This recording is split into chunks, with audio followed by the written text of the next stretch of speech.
The uncle is him. This young man is him. Even this girl is him. Now this little boy is him. Everyone in this world has only one type of supernatural ability.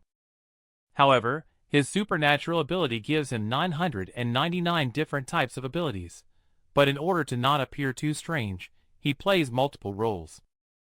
However, he, who has always been low-key, has never shown off in front of others.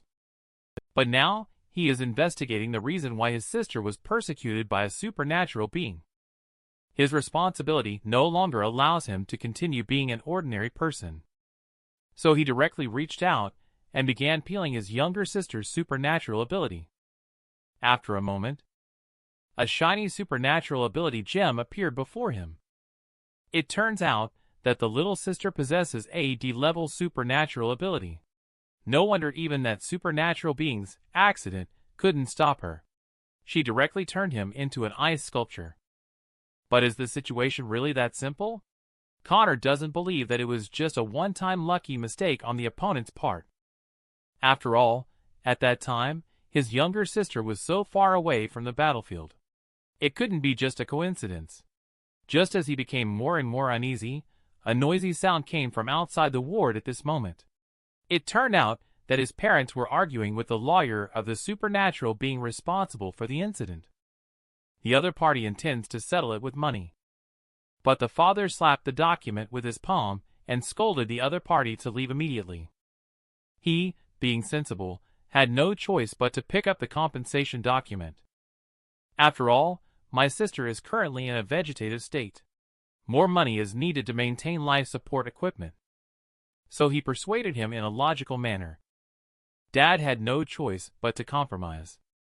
In the end, Connor reached an agreement with the other party, including an additional compensation of 100,000 Earth coins. He did this also to consider the future medical equipment for his sister. And at this moment, the lawyer who completed the task arrived at the hospital entrance. He immediately called his client. Arctic Warrior is the mastermind behind Connor's sister's injury. But he showed no remorse. Instead, he seemed somewhat happy. So Connor's initial feeling might be right. The reason why his sister got hurt is definitely more than just a simple accident. From this moment on, he will completely dispel the idea of being an ordinary person for the rest of his life. Because not all supernatural beings are deserving of having supernatural abilities. He wants to turn all those bad people possessing supernatural abilities back into ordinary people in order to resolve the hatred in his heart. The next day, he moved out of his house to facilitate his future plans. He moved to a residential area and shared the rent with 3 girls. As soon as he walked in, the girls politely greeted him. They each introduced themselves with their names. The one with curly golden hair is called Daisy, the one with cute straight hair is named Ava, and the one who hasn't returned yet is Lily. The 2 of them saw the handsome Connor arriving. They originally intended to have dinner together. But Connor declined their kind invitation due to fatigue from traveling by boat and carriage. Then he walked straight to his room without looking back, lying down on the comfortable big soft bed and relaxing for a moment. He took out his phone from his pocket and watched a video of supernatural ability champion battling with supernatural monster. I don't know when it started, but black cavities began to randomly appear suddenly. Supernatural monsters also use black cavity to come to Earth. Earth can only rely on professional supernatural beings to stop supernatural monsters from invading, bringing about peaceful and stable lives. And those names of supernatural beings are then called champions. But in order to prevent the misuse of supernatural abilities, the Supernatural Ability Act stipulates that only supernatural beings who have obtained a professional champion qualification certificate can use supernatural abilities. Connor quickly switched to that supernatural ability battle. He watched the video where his sister got injured carefully for a long time, but still didn't notice anything. He turned around and let out a long sigh. He planned to study it again tomorrow, since it was already very late. He picked up his toiletries, prepared to freshen up in the bathroom before resting. However, on the way to the bathroom, he encountered a drunken girl in the hallway. I suppose this is the last roommate, Lily? Connor politely greeted her. However, the situation on the other side was not quite right. She rushed into the bathroom and vomited directly. She ended up paralyzed, lying next to the toilet. He looked at her shy appearance. Connor looked very conflicted. He wanted to help but also hesitated because of the boundaries between men and women. Helplessly, he had no choice but to wake up the sleeping Daisy. He asked her to go and help Lily. However, Daisy had long been used to it. After all, Lily had been like that not just once or twice. As soon as the conversation ended, she closed the door. Connor had no choice but to pick Lily up himself. However, in the moment he lifted her up, Connor's supernatural ability actually detected that Lily was also a supernatural being. His supernatural ability is an F-level supernatural ability called Brain Overload. It can temporarily put the brain in an overclock state, greatly enhancing the brain's computing power. It has great potential. So Connor carried Lily back to his room. Then he started using his supernatural ability peeling. In the blink of an eye, a bright orange supernatural ability gem appeared. At this moment, Connor conceived a bold idea. Lily's Brain Overload and her sister's Psychic Shock are both supernatural abilities in the psychic category. What kind of miracle would emerge if the two were to be combined? In this world full of supernatural abilities, every supernatural being will have a supernatural ability. However, the Connor in front of me is different from the others. He can have countless supernatural abilities because his awakened ability is called peeling. It is an ability that can separate other supernatural abilities and take them as his own. At the same time, he can also merge two supernatural abilities together, creating a brand new supernatural ability. He is about to begin his first fusion now. The two supernatural ability gems in front of him, one is his younger sister's Psychic Shock, and the other is his roommate's Brain Overload. Both belonging to the psychic category supernatural ability, meet the fusion conditions perfectly. So he immediately cast a spell to rotate the two gems. Then, they blend with each other. Everything goes smoothly. His first fused supernatural ability is thus born. A D+ level ability named Super Brain that can actively trigger Psychic Shock, significantly enhancing brain calculation and deduction abilities. This supernatural ability couldn't have come at a better time. Connor plans to use it to deduce the entire playback of his sister's injury. Perhaps some clues can be found from it. The next morning, Connor, who was sound asleep, suddenly heard a knock on the door. He opened the door with drowsiness. It turned out to be Lily, who had returned drunk last night. The other party came to express gratitude and return the clothes to him. Connor was originally concerned whether peeling his supernatural ability last night would be harmful to his body. But now seeing Lily's spirit, he was indeed overly cautious.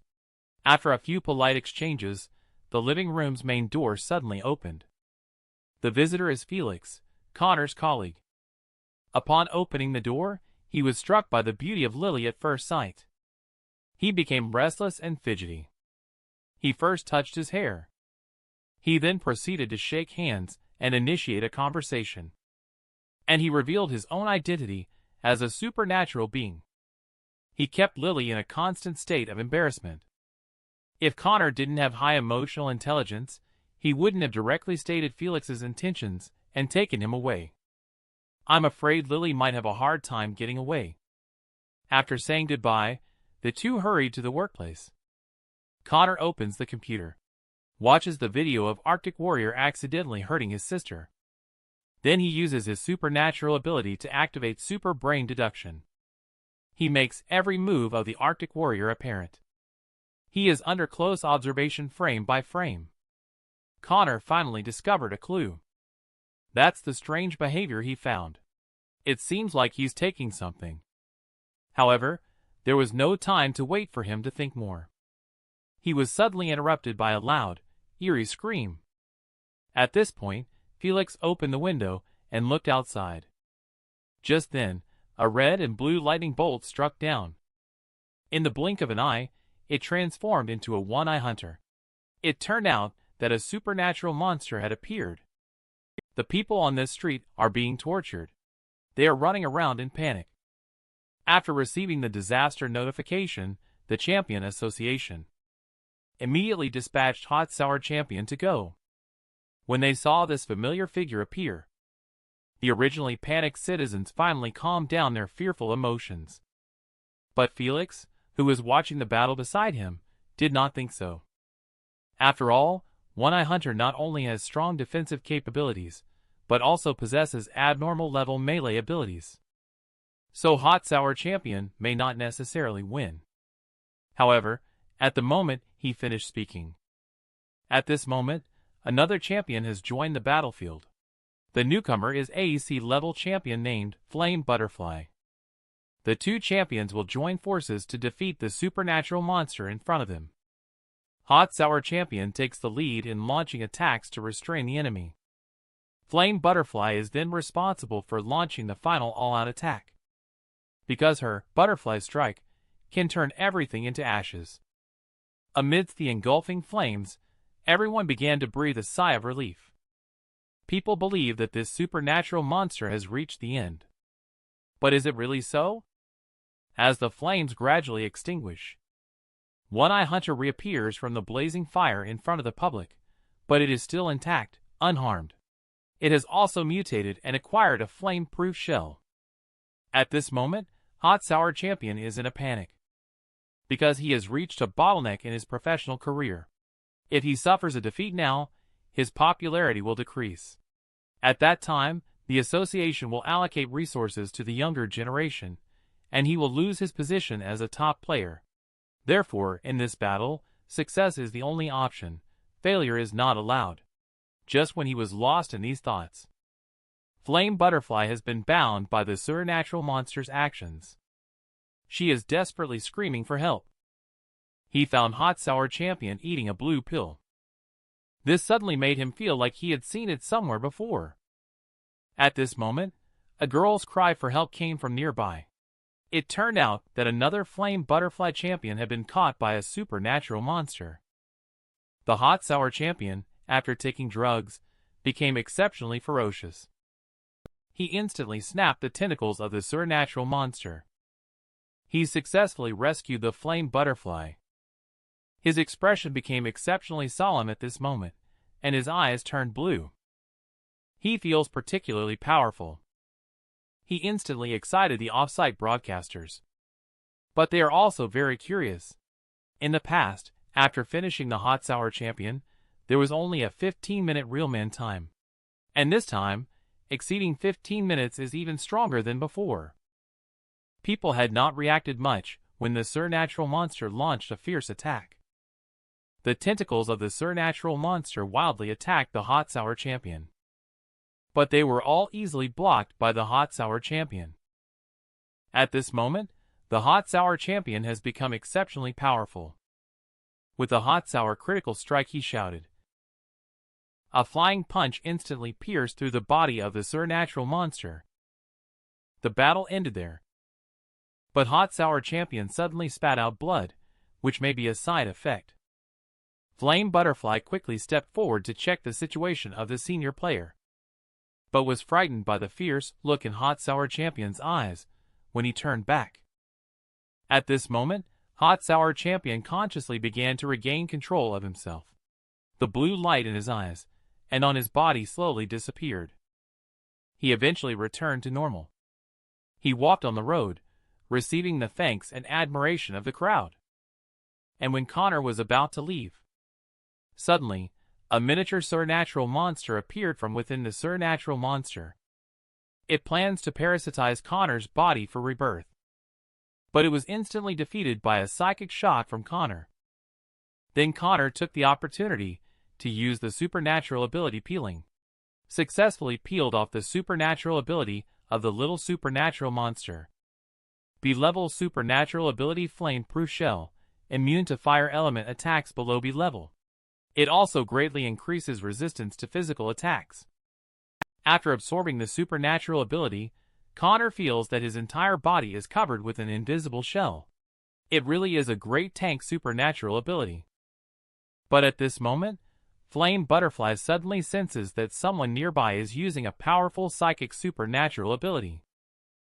She immediately flew into the air and saw the figure of Connor. After landing at his location, she didn't see anyone. At this moment, a voice suddenly appeared behind her. "Are you looking for me?" The girl was attacking someone with fire just a second ago. The next second she shouted, "I'm sorry, I was wrong, please don't kill me." Every person in the world only possesses one supernatural ability. However, this man possesses 999 different supernatural abilities. Flame Butterfly caught up to Masked Guy and questioned him about his identity. "Why did you violate the supernatural ability code by using supernatural abilities without authorization?" And Masked Guy completely ignores the girl. He just softly said, "Excuse me." But the girl wouldn't give up. She wanted to arrest this man and take him back to the Champion Association for investigation. She immediately began to attack Masked Guy with Flame Attack, not knowing that this Masked Guy was actually Connor, who possesses 999 different supernatural abilities. Just a moment ago, he had peeled off a B-level supernatural ability Flame-Proof Shell from a small supernatural monster. Therefore, Connor is now completely immune to flame attacks below B-level. He extinguished the flame with just one finger. "Next, is it my turn to attack?" Then the girl apologized loudly and fled. Connor recalled the moves of Hot Sour Champion at that time. He felt that they were very similar to those of Arctic Warrior before.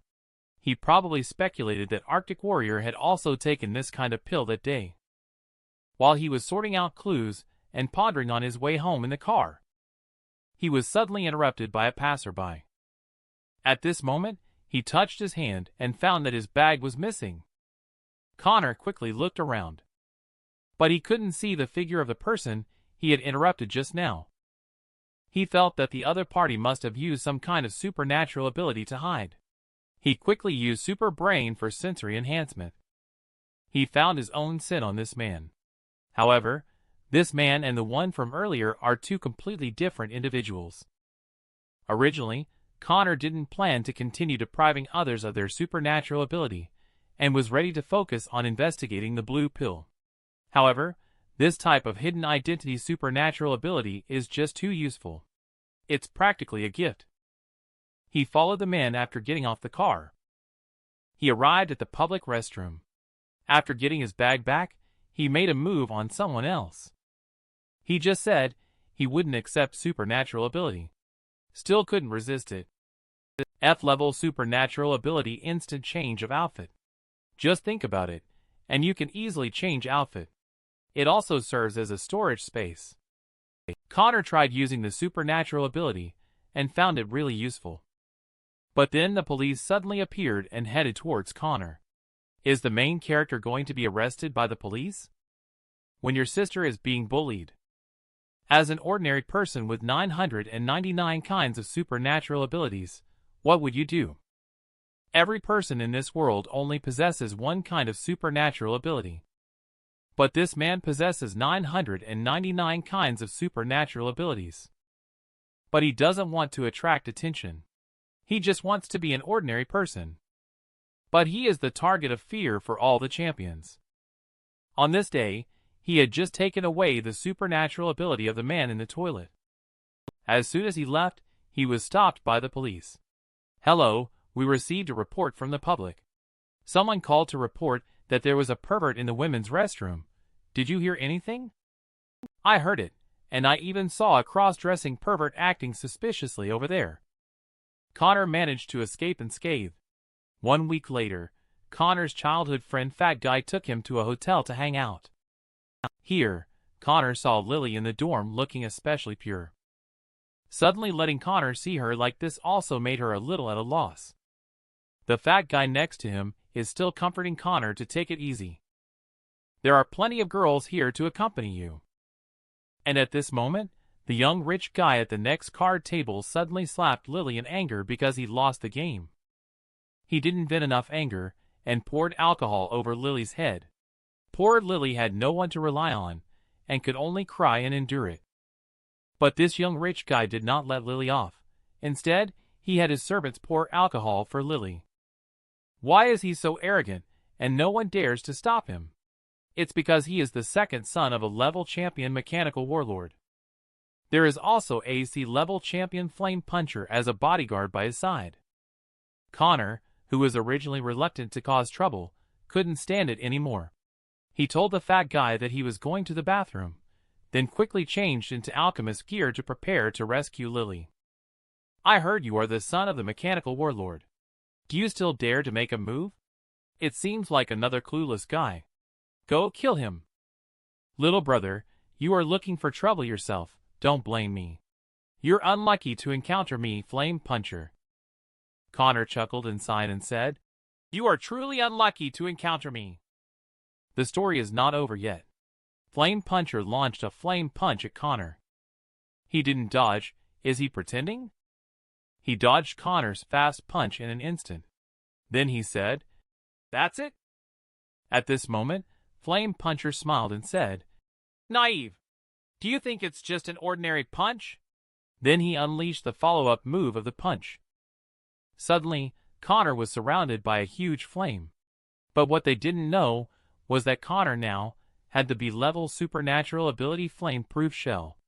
Flames of less than B-level supernatural ability had no effect on him. They saw Connor's hand emerge from the flames. Then with a wave of his hand, the flames disappeared.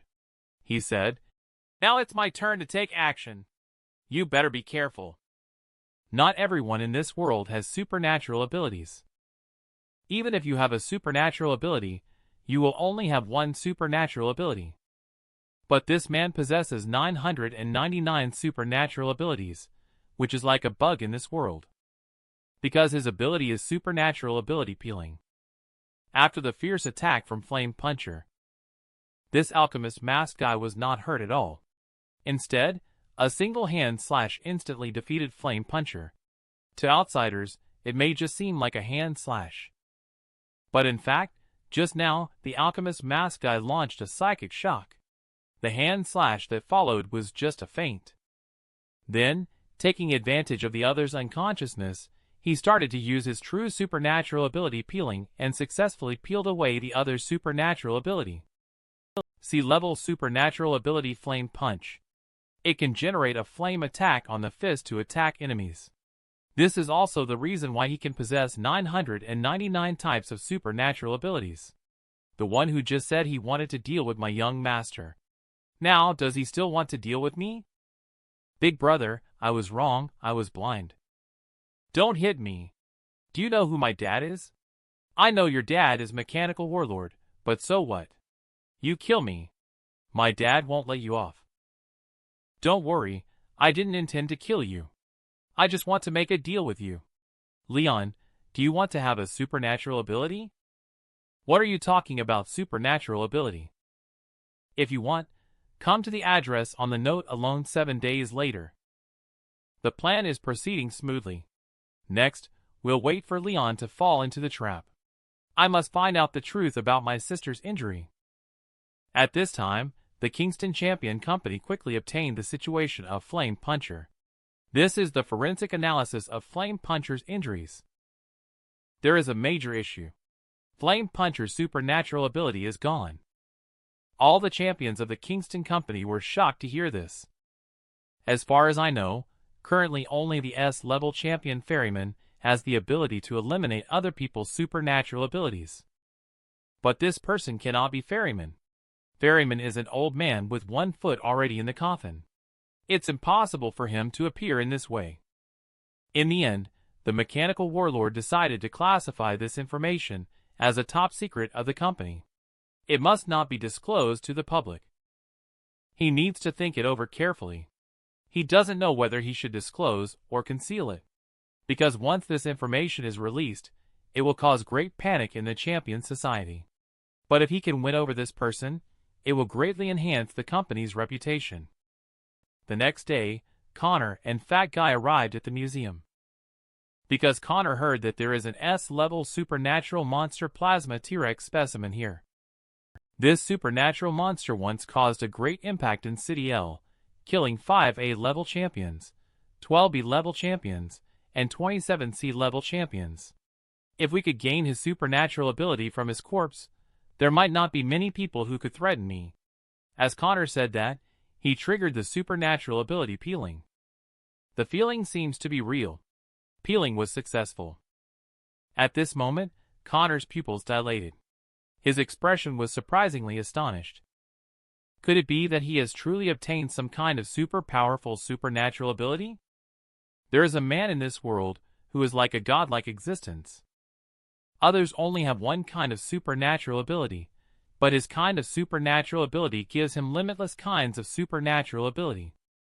He now plans to peel the S-level supernatural monster's S supernatural ability. You should know that this S supernatural monster was originally extremely powerful. It caused massive destruction to the city. Numerous champions died in battle before finally killing it. Just as the main character Connor successfully peeled off the supernatural ability of this S-level supernatural monster. The system shows that E-level supernatural plasma can be used to create plasma, perhaps to charge your phone. This shocked Connor. Could it be that the supernatural ability on an S-level supernatural monster has degraded over time due to its long period of death? Last time, peeling a B-level supernatural monster resulted in obtaining a B-level flame-proof shell. It seems that it's better to strike while the iron is hot. Well, since I'm already here, let's just touch and feel around casually. Connor felt a bit disappointed when he got home at night, because he only found 3 low-level supernatural ability gems. Although the abilities were decent, their effects were too weak. F-level supernatural ability avatar can create an avatar that exists for 1 minute. E-level supernatural ability plasma can be used to create plasma. F-level supernatural ability marionette control can make people have a good impression of you. Connor thinks these abilities are okay. It would be great if they could be strengthened, as the effects are too weak. So he suddenly thought, since the supernatural ability could merge before, can it also be disassembled? So he took out the Flame Puncher C-level flame and tried it out. After multiple tries, he actually succeeded. After he disassembled it, some dark energy came out. Connor thinks that the essence of supernatural abilities might just be this dark energy. Is it true that as long as you feed other supernatural abilities with dark energy, the effect of the supernatural ability will be enhanced? So he integrated dark energy with F-level marionette control. I didn't expect that it really leveled up. Now it has become an E-level supernatural ability, marionette control, which can cause suggestive effects on targets from the subconscious. Connor originally was just casually trying it out and didn't expect it to actually work. He suddenly had a bold idea and decided to create an S-level supernatural ability. At that moment, Lily's cry came from outside the house. "Go away! Don't touch me!" What happened? How did the girl suddenly hug and kiss the main character? Just as the main character was about to create an S-level supernatural ability. Suddenly, a voice of resistance from Lily came from outside the door. "Go away! Don't touch me!" Connor quickly went out to check the situation. It turned out that Lily's parents had arrived. She was being forced to help her younger brother. Her parents asked her for money for various reasons. They even lied to her by saying that her father was seriously ill and urgently needed money. All this is just because her brother is getting married and buying a car and a house. Poor Lily heard that her father was seriously ill in order to make money quickly. She gets up early and works late every day, taking on 4 jobs. She even accompanies drinks in nightclubs in order to make money quickly. Heartbroken, Lily cries to her parents. But her father not only lacked sympathy, but also blamed Lily for being shameless. He said she had ruined the reputation of their L family. "I will kill you, you unloving idiot! Hit me if you dare! You have no idea how many customers in nightclubs have hit me in order to raise money." Just as Lily's father was about to make a move, Connor stepped in to intervene. "Who are you? Do I need a third party like you to discipline my daughter?" Connor realized that Lily's father showed no remorse at all. but her mother seemed a bit sad and regretful. So Connor used marionette control on Lily's mother. Enough. Your daughter even worked as a drinking companion to earn money to save you. Do you still want to lecture her? Is your heart made of stone? Lily, it's all Mom's fault. You are always the apple of my eye. The next day, Connor accompanied Lily to see off her parents. Thank you for accompanying me to see them off. Come closer. I have a secret to tell you. Connor blushed and said, What? Lily didn't say anything. She just gave him a kiss. Then she whispered in his ear, Thank you for helping me twice. I didn't expect that the boss with 999 supernatural abilities would blush. Is this the treatment for a main character? Lily just gave him a tender kiss. On the other hand, he's already having a thrilling time with another girl. In this world, everyone possesses only one kind of supernatural ability, while this man lacks 999 kinds of supernatural abilities, because he can peel off other people's supernatural abilities for his own use. Now he plans to go to the morgue of Supernatural Monster to carry out peeling in order to obtain more supernatural ability. At this moment, he saw a truck passing by and suddenly came up with a good way to sneak in. So he quickly ran towards the truck. He chose a place he could grab onto and hung onto the truck. What he didn't expect was that someone was already hanging there. It turned out to be a girl. Surprisingly, they were so close to each other and didn't feel embarrassed.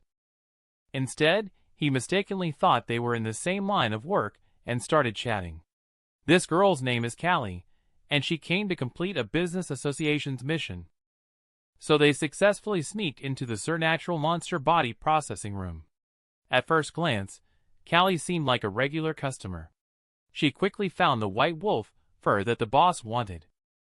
She carefully cut off the fur and placed it into her supernatural ability storage bag. She was showing off in front of Connor. Hey, isn't my supernatural ability storage bag useful? It can hold a lot of things. Main character looked disgusted. I wouldn't even want this kind of supernatural ability even if it was given to me for free. Then he walked towards the body of the white wolf and began peeling. He successfully obtained the D-level supernatural ability metal control, which allows him to freely change the shape of metal. The alarm bell suddenly rang at this moment. A staff member ran in terror, shouting that the supernatural monster had been resurrected. Immediately, a huge black tentacle appeared and grabbed him away. The supernatural monster revealed its full appearance. Just as Connor was pulling the girl and running, suddenly an old man with a knife appeared in front. The old man accused Callie and Connor of being suspects who sneaked in to revive the supernatural monster. However, the old man in front of us feels that it is necessary to deal with the huge tentacle monster that has been revived first. I saw the old man using the wolf cut. The blade transformed into a purple-blue wolf soul claw attack, instantly severing countless tentacles of the tentacle monster. At this moment, Connor has already realized that this old man is a level champion torrent breaker. This person's A-level supernatural ability Northern Dipper Slash is very fierce. It is said that even S-level supernatural beings have to avoid it to some extent. Then Torrent Breaker used the second move Celestial Mechanism. The sword spun around and cut off all tentacles of the tentacle monster. The final move, Celestial Jade. The sword transformed into a giant sword and descended from the sky. The sword pierced directly through the giant's skull. He then ended the battle with a cool landing pose. He said, "Okay, now it's your turn." Connor here is still explaining that Supernatural Monster really wasn't revived by us. But the old man completely doesn't believe it and insists on taking down Connor and his group. At this moment, Callie felt she couldn't avoid a battle. She took out her own B-level armor, threw it to Connor, and ran away. She even said a sentence, "Alchemist, little bro, good luck." Just as Connor hadn't reacted yet, the old man came over and attacked. At this moment, Connor still hadn't fully reacted. Will Connor be defeated facing an A-level boss, or will he spark something new instead? An A-level professional, experienced champion, against a young person with multiple supernatural abilities who has not yet risen. What sparks will they create, or will there be a direct end to the whole drama? Just as the main character, Connor, had just put on the B-level protection shell that Callie gave him and had not reacted yet. Torrid Breaker experienced champion just chopped down directly. Connor instinctively used his arm to block it. I did not expect the B-level protection shell could actually block the attack. Although it was blocked this time, I am not sure if it can be blocked next time. If it hadn't been blocked, I might have died. So Connor still needs to dodge as much as possible. But he still can't keep up with the speed of the experienced champion. He had to activate the super brain. Experienced champion's speed visibly decreased visually. But even so, it is still not enough to compete with him. At this moment, experienced champion noticed Connor's flaw. He struck with a lethal sword, and Connor knew he couldn't avoid it. He quickly used marionette control on the experienced champion. He briefly controlled the movements of experienced champion, which allowed him to escape from death. Experienced champion was also very surprised. How can you actually control my actions? However, after the brief control ended, experienced champion immediately launched an attack. At this point, Connor no longer had time to consider the issue of revealing his strength. He once again activated metal control, forming a steel sword in his hand. He then proceeded with the sword technique from the experienced champion. At this moment, the experienced champion stopped, shouted, "All of you leave here. I want to talk to him alone." Other people were scared away one after another by the experienced champion. Now only Connor and experienced champion are left here. After a fierce battle, experienced champion realizes that the man in front of him is not an ordinary person. He actually possesses multiple supernatural abilities, which is unprecedented. This person will definitely become a strong figure among humans. I believe he may be here to investigate the truth of this world. He then asked, "Are you here to seek the truth of the world?" Connor is not here for any truth, he's just here to peel. But he also wants to know what the truth is. So he suddenly became very curious and casually said, "Yes, I came for this cliché." I didn't expect the experienced champion to be a person of temperament as well. Facing this young person with various supernatural abilities, there was an inexplicable sense of sympathy. He generously told Connor everything here. It turns out that this is not an ordinary supernatural monster processing center. Here is actually a place to open a passage to the supernatural monster world. Code-named White Cavity. White Cavity of City was successfully opened 15 years ago. The Champion Association has dispatched a top champion team on a special mission to enter the supernatural monster world. I am also among them. All S-level champions perished in that operation. They fought to the death to protect me and another person, allowing us to return safely. Actually, each supernatural monster processing center is built on a weak point of Earth's sphere. As long as you keep burning the bodies of supernatural monsters in those weak spots, you can open the White Cavity. We humans on Earth are actually livestock confined by supernatural monsters. Only by gathering strong humans do we have hope of defeating them. You can leave. No matter what organization you belong to, remember one thing. We are all members of the human race. In this way, the main character begins to slowly uncover the truth of this world. Do you know how strong this man is? Others have the advantage of numbers in their organizations, but this pile of mask organizations is all managed by him alone. Everyone in this world only has one type of supernatural ability. But this man has an infinite number of supernatural abilities.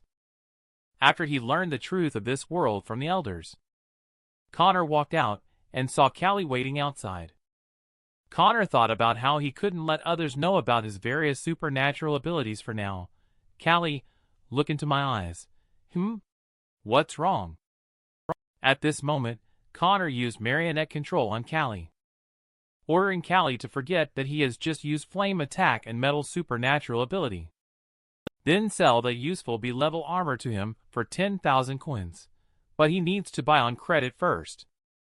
After successfully manipulating Callie with a snap of his fingers, Connor went home and used mental control to create a ring named Star Absorption Ring. He then concocted a supernatural ability potion to make others mistakenly believe that the supernatural ability was on the ring. Additionally, due to the frequent appearances of alchemists before, Connor created a disguise named Fire Snake for convenience in future actions. His abilities are different from those of the alchemist. His main ability is sea-level plasma, and he can also use flame attack when necessary. Connor started to develop a mysterious organization, of which he is the only member. The original intention of this organization is to deal with the fallen champions of Verdict Island, so the organization is eventually named Verdict Island. As time passed, the day of the appointment with Leon quickly arrived. Connor and Leon both arrived at the agreed location as planned. He said, "I'm glad you could come as agreed. You will be happy with your choice." "Yes, Alchemist Boss just wants you to give me supernatural ability. I can satisfy you with money, power, or women. Go away.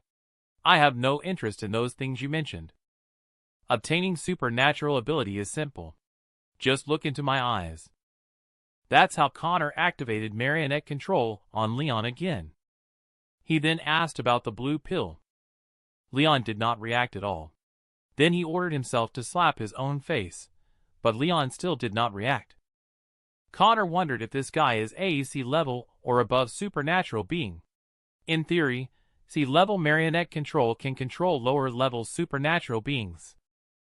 Last time at the bar, Leon didn't resist at all.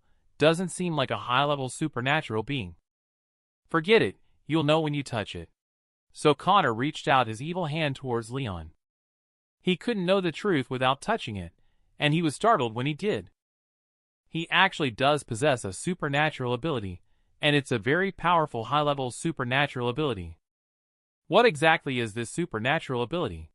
Why is Leon completely unaware of it? Do you know how powerful this man is? While others can only possess one supernatural ability, he can have an infinite number of supernatural abilities. He can also use the avatar to develop his own mysterious organization. Just now, he obtained a high-level supernatural ability from a champion's son. This supernatural ability allows one to be reborn to one day before death, but can only be used once. Reviews mention that while it is an A-level supernatural ability, the fact that it can only be used after death makes it a lackluster ability.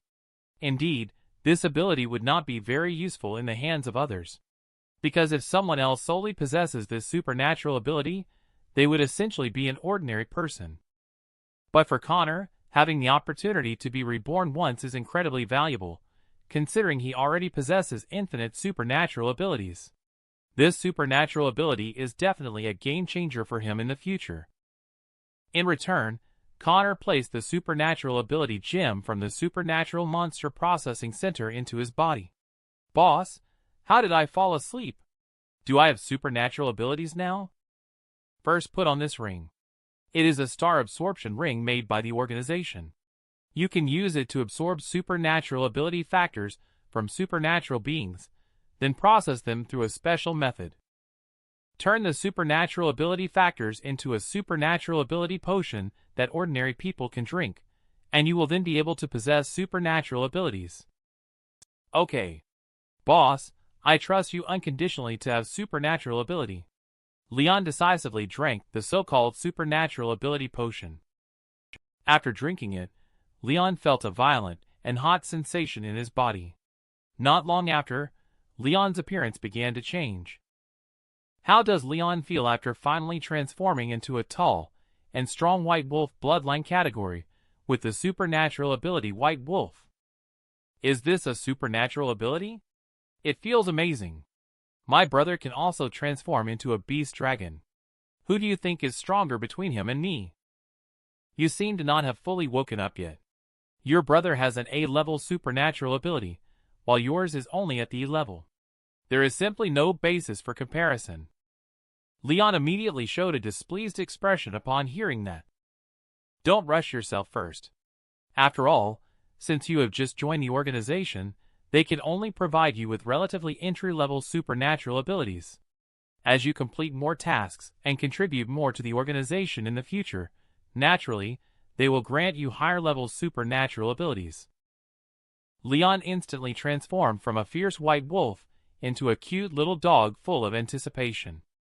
He immediately hugged Connor's thigh and said, "Can you give me an A-level supernatural ability potion in the future?"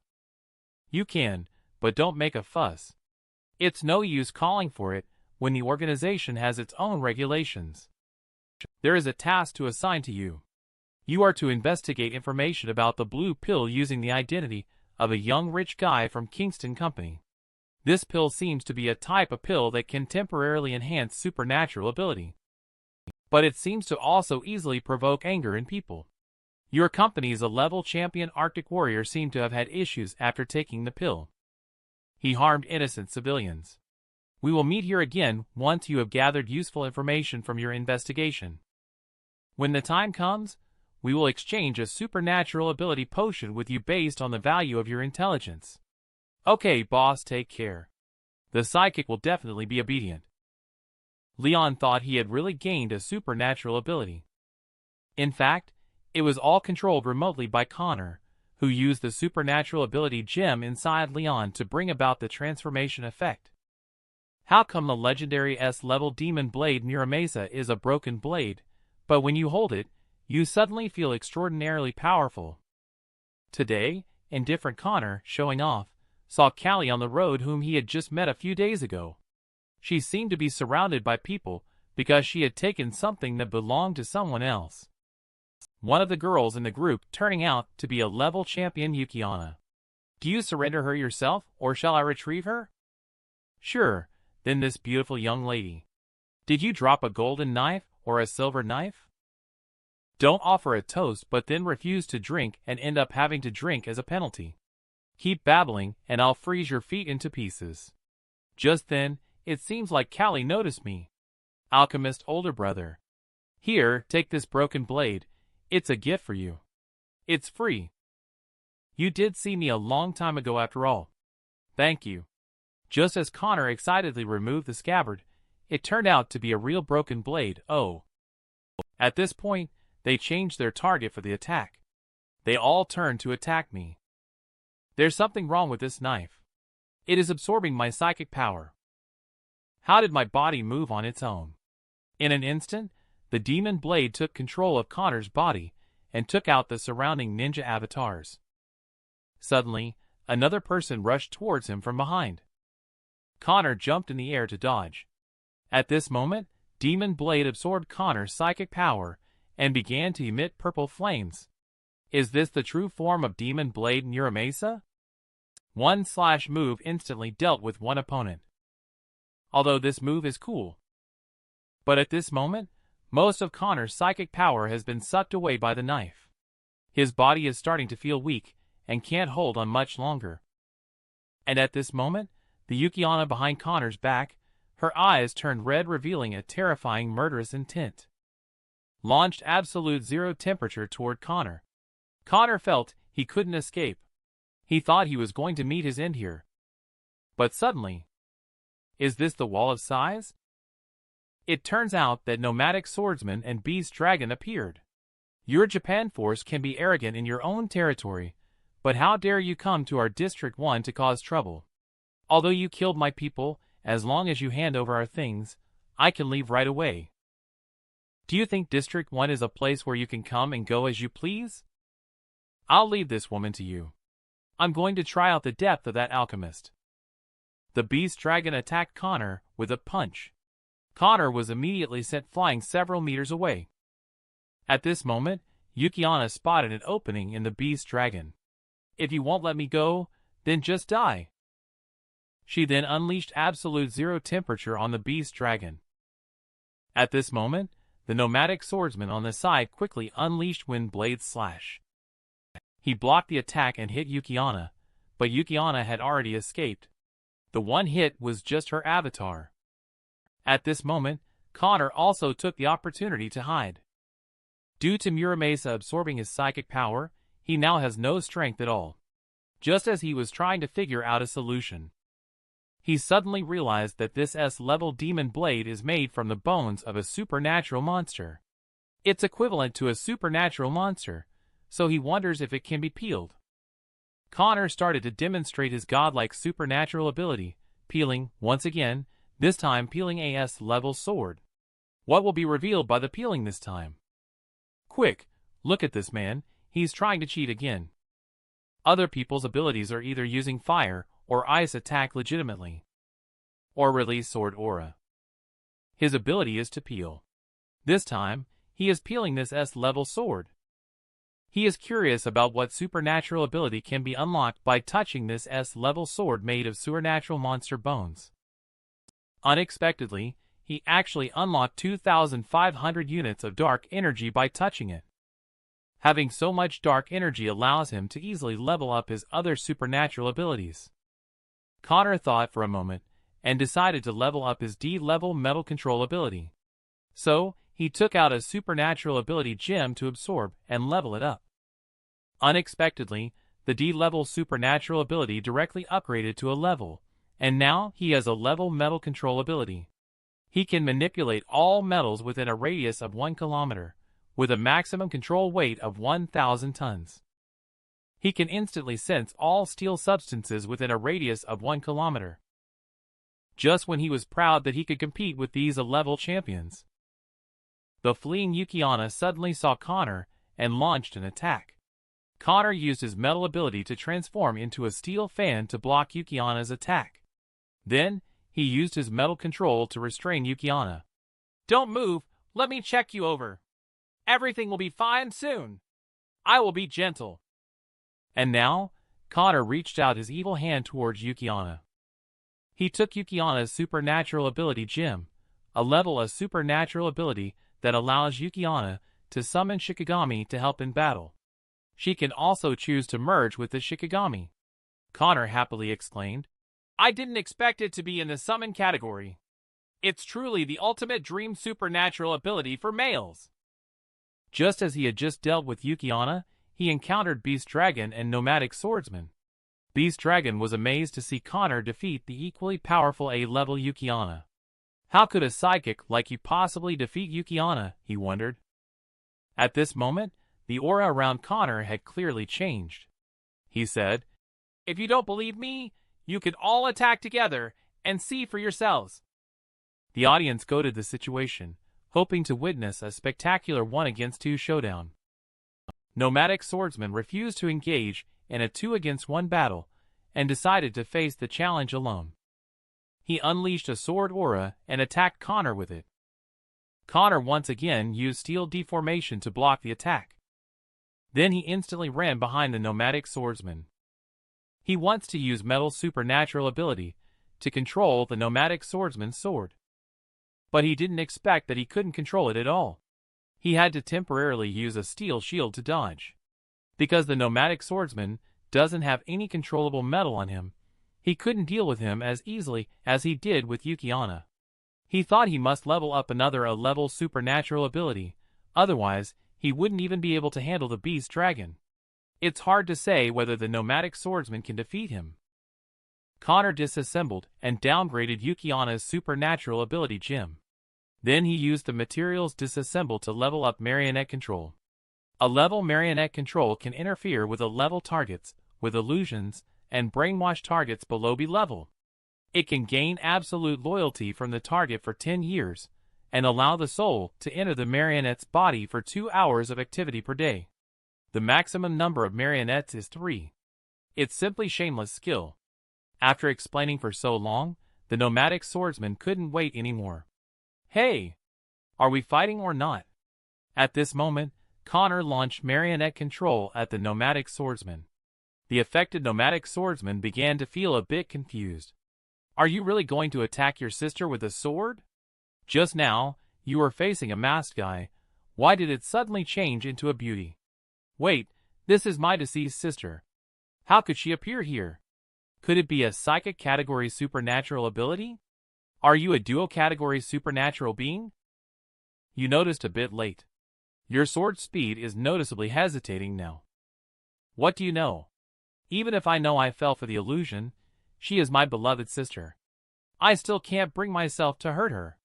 I surrender. And so the nomadic swordsman gives up. Everyone can hardly believe that the A-level champion nomadic swordsman was defeated by an unknown guy. Well done, alchemist brother. I thought you were going to be beaten by the nomadic swordsman. If you had died, my 10,000 coins would have gone down the drain. Are you praising me? Beast Dragon is switching in for nomadic swordsman. Before entering the field, nomadic swordsman warned Beast Dragon not to stare into the eyes of alchemist mask guy, or else they will be affected by an illusion. But Beast Dragon seems to be indifferent and unconcerned. Walk up to Connor and say, "Let's make a bet." Interesting. What do you want to bet on? If you lose, tell me the secret of your ring. Okay. As long as you can win me. Connor secretly chuckled, finally letting them notice the ring. This time showing off is just to let more people mistakenly think that my supernatural ability is all because of the ring. Fast, this speed is even faster than the nomadic swordsman. Connor was almost hit. But unexpectedly, the beast dragon instantly ran to his back and gave Connor a heavy elbow strike. He was instantly knocked into the air. Duo category supernatural ability is nothing special either. Connor, who stood up again, looked a bit shaky. I didn't expect this guy to be so powerful. He is fast, strong in attack, high in dragon hide defense all over his body, and can even breathe fire. Isn't this like having multiple supernatural abilities at the same time? Not bad, you can actually stand up. Your bones are quite strong. At this point, Connor cast marionette control on Beast Dragon. Beast Dragon was surprised. What? Beast Dragon saw the appearance of his younger brother in front of him.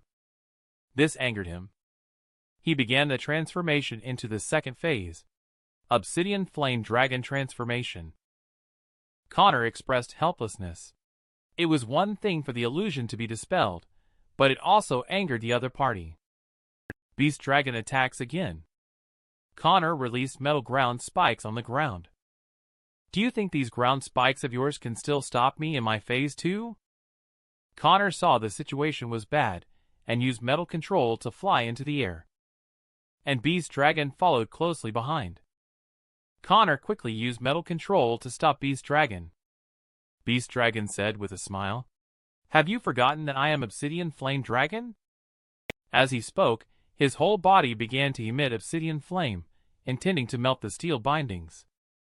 What surprised him was that the burning continued unabated. Normally, the steel beast dragon could definitely be melted. However, this time Connor activated the B-level flame-proof shell effect on the steel binding him, preventing it from being melted by the beast dragon at once. Connor then began to unleash the ultimate move of his metal supernatural ability. All metal materials within 1 kilometer gathered towards Connor. In the end, a huge metal block formed on top of the beast dragon's head. Fall Punch of Titan. This is one of the effects of a supernatural ability among the multiple supernatural abilities of the main character. In this world, everyone only has one type of supernatural ability. But he has an infinite number of supernatural abilities. Just now, right after he controlled the beast dragon, he used his steel ability to absorb all steel materials within a 1 kilometer radius. In the end, a large iron block formed on the head of the beast dragon. Fall Punch of Titan. Am I going to die? At the command, a huge steel block fell from the sky, causing a large amount of dust. This big move attracted the boss of Kingston Company, a level mechanical warlord, and C-level flame butterfly. Mechanical warlord shot lasers from its eyes to shatter the steel pillar. Only then did they find nomadic swordsman and beast dragon. I opened the wall of size in order to save my life. I'm very sorry that I embarrassed the company. As long as no one was hurt, it's fine. How is Beast Dragon doing? He is injured quite severely, and needs to be sent to healing quickly. Connor is back home here, and is currently healing his wound. He was also complaining that the Beast Dragon was too heavy-handed. He almost crushed someone to death. He said the other person was heavy-handed. After this incident, Connor felt that the primary focus should still be on Blue Pill. Now there are two main directions. One is that Arctic Warrior has been handed over to Leon for investigation. Another direction is to investigate Hot Sour Noodle Superhuman, who recently had a fan meeting. And then, there is the issue of me moving out to live on my own. The current situation is becoming more complicated, and I'm worried it might affect them later on. Just at this moment, Lily came home. Connor, why are you still in the living room with such a strong smell of medicine? Nothing, I just accidentally scratched myself and applied some medicine. By the way, since you are all back, I want to tell everyone that I am moving out. Don't miss me. What will Lily do when you leave? Said the roommate next door. Connor awkwardly responded. What do you mean? There is nothing between her and me. Lily on the side was very disappointed and didn't say a word. She returned to her room alone and slammed the door shut very forcefully. Connor just realized if he said something wrong. The roommate on the side interjected. Lily is so pretty. Where does she fall short of you? If you treat her like this, you're a playboy. After speaking, they all left one after another and went back to their own rooms. At this moment, Connor also expressed his own thoughts. It's not that he doesn't have any fondness for Lily at all. It's just his own identity and the things he is involved in. He is afraid of involving her in danger. Connor walked up to Lily's door and knocked. Lily said, The door is unlocked. Come in. After coming in, Connor said to Lily, I'm sorry. But at this moment, Lily was like a self-conscious hedgehog. Are you disgusted by my birth, or do I look very ugly? Why can't you like me? Do you really not have any feelings of liking me in your heart? I am too impatient. I thought after our last hug, we both had each other in our hearts. But even if it's not the right time now, I don't want us to become strangers. Can you please be my future boyfriend first? Lily is like a fragile porcelain doll now.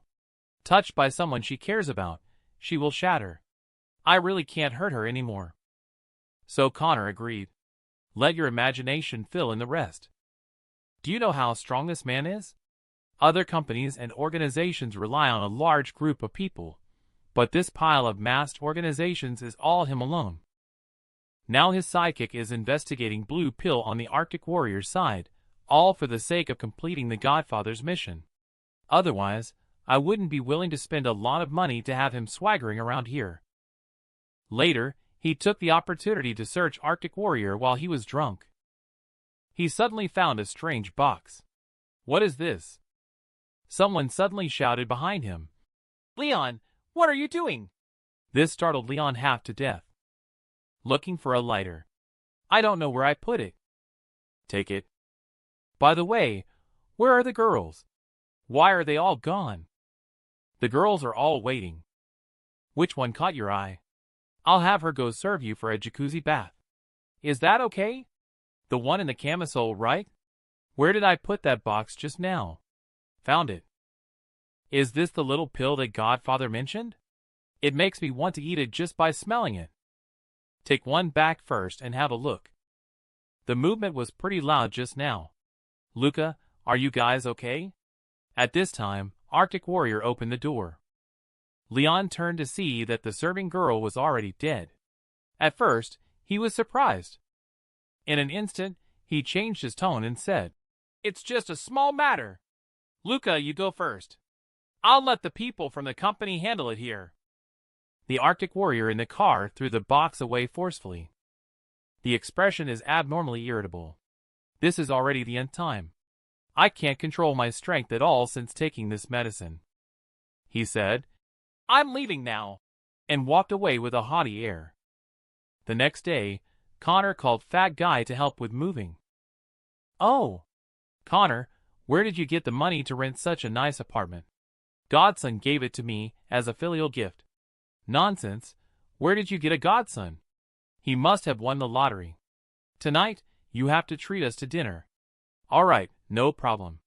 After dinner, Connor returned to his luxurious apartment. Although luxurious, being alone made him feel a bit empty.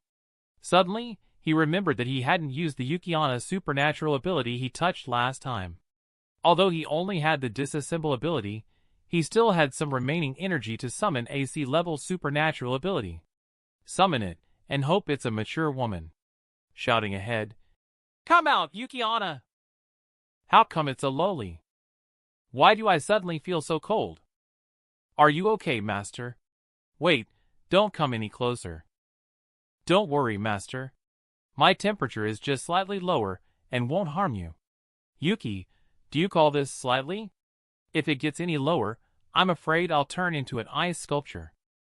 By the way, I have a supernatural ability Flame Punch. Aren't you afraid of fire?" Yuki isn't afraid of it. Yuki loves warm things the most. So warm, the owner is so powerful. The owner also has a warm feeling.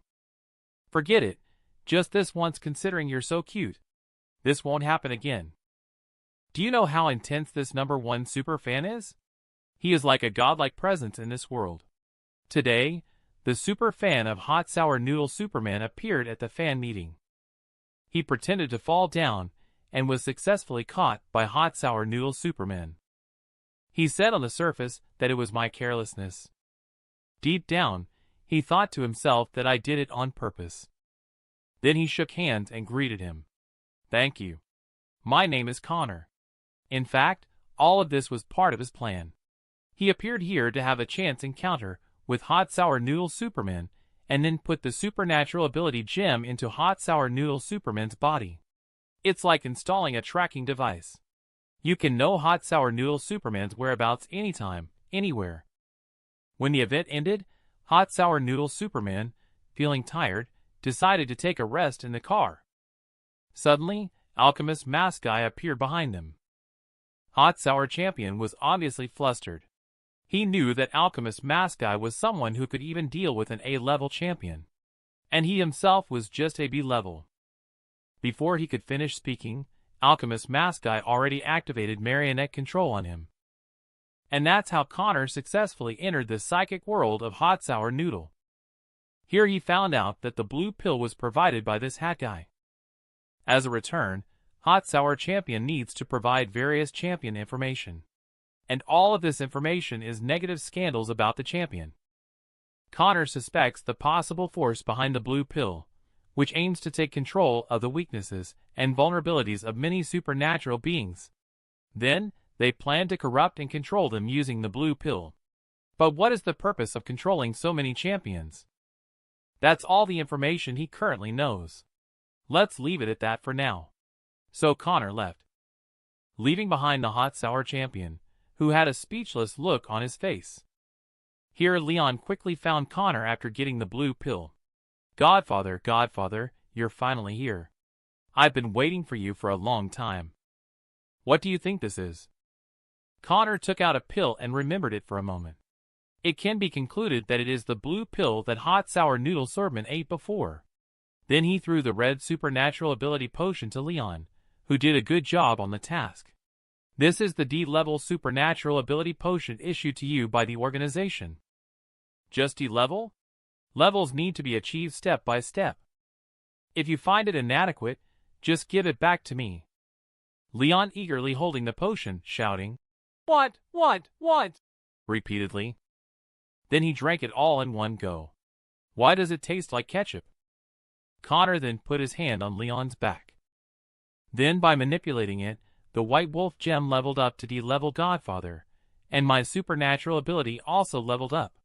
This time, I felt even stronger and more powerful than last time. Change back quickly. You are so tall that it is inconvenient for me to speak. Continue to follow up on the blue pill matter. And then secretly collect some information on champions with poor conduct. Do well. Strive to provide more valuable information in exchange for C-level supernatural ability. Okay, Godfather's psychic guarantees the completion of the mission. After leaving, Connor arrived at the seaside, thinking that there was no one around here. He could have some physical training with Yuki-ana.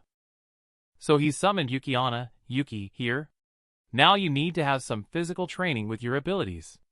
You need to practice by sparring with the master.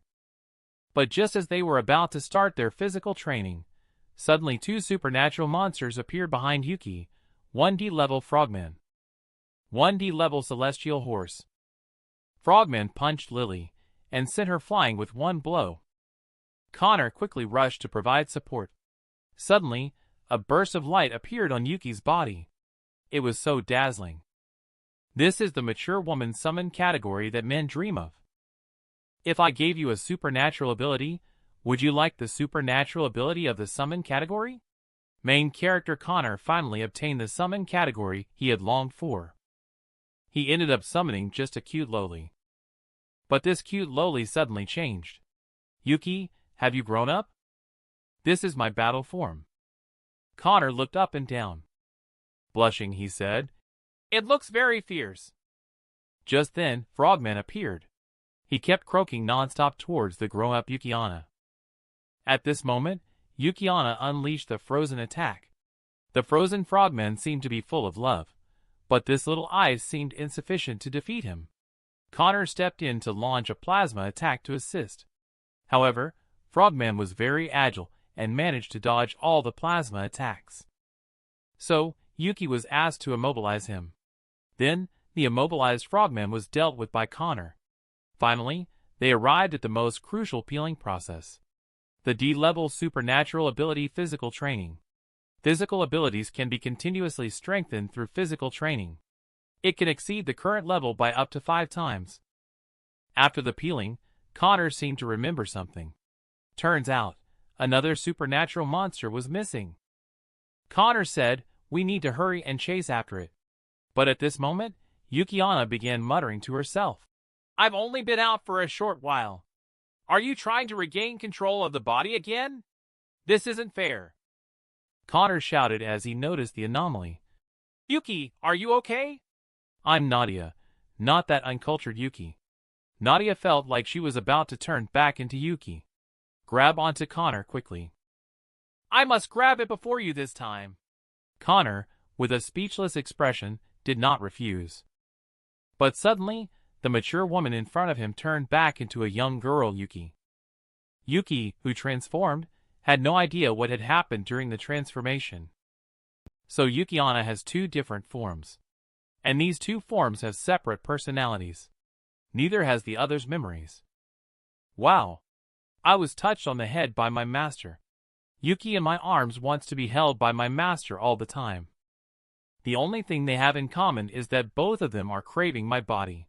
"Yuki, you just finished fighting and must be tired. Let's go back and rest first." After seeing off Connor, Leon hurried to the other side, where the supernatural monster was located. The supernatural monster was currently at a beach, with humans playing around nearby. This scene happened to be witnessed by Leon. Leon was still hesitating about whether to go over and rescue them.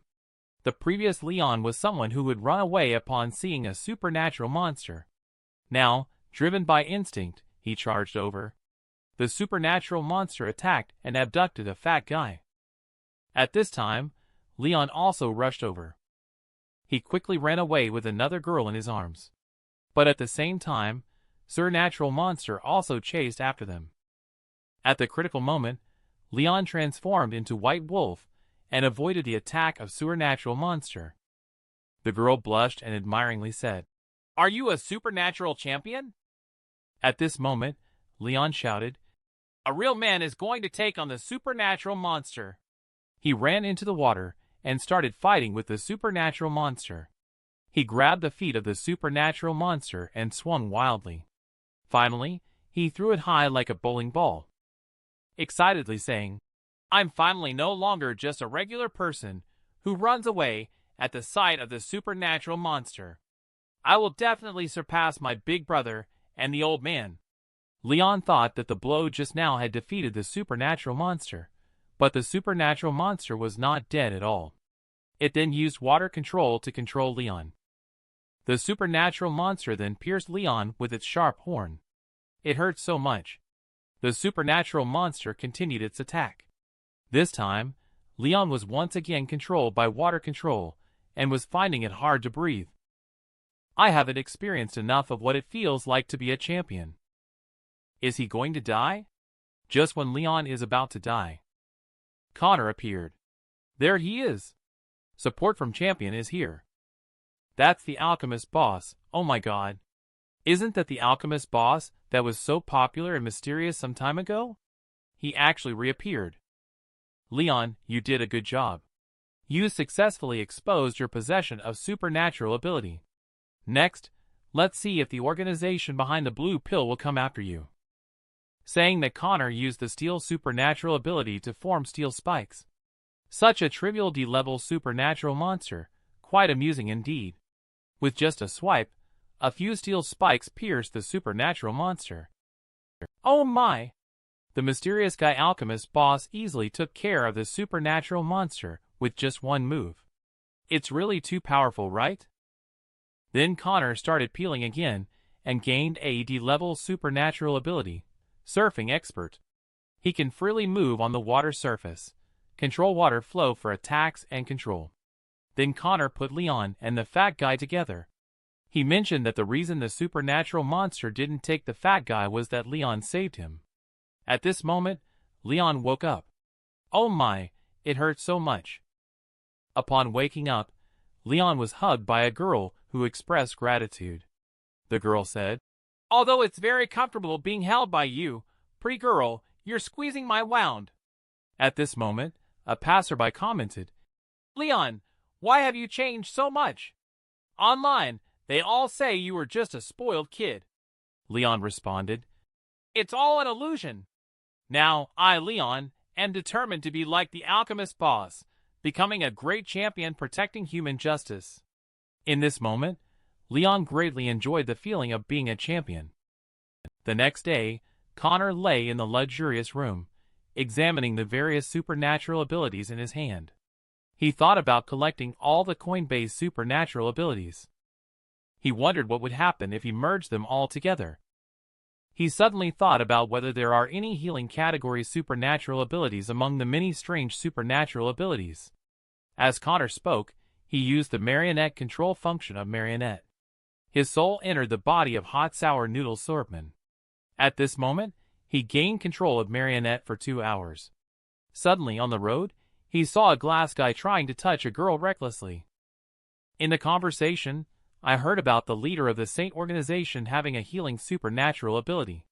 It's really a helping hand from heaven. And then he helped the girl give the glass guy a lesson on the side. In the evening, Connor started practicing his ability at home. Feeling bored, he split his body, and then he saw a pile of supernatural ability gems on the table next to him. It is worth noting that each person in this world can only have one, yet he now has a whole table of them. There's nothing else to do but exchange supernatural ability levels.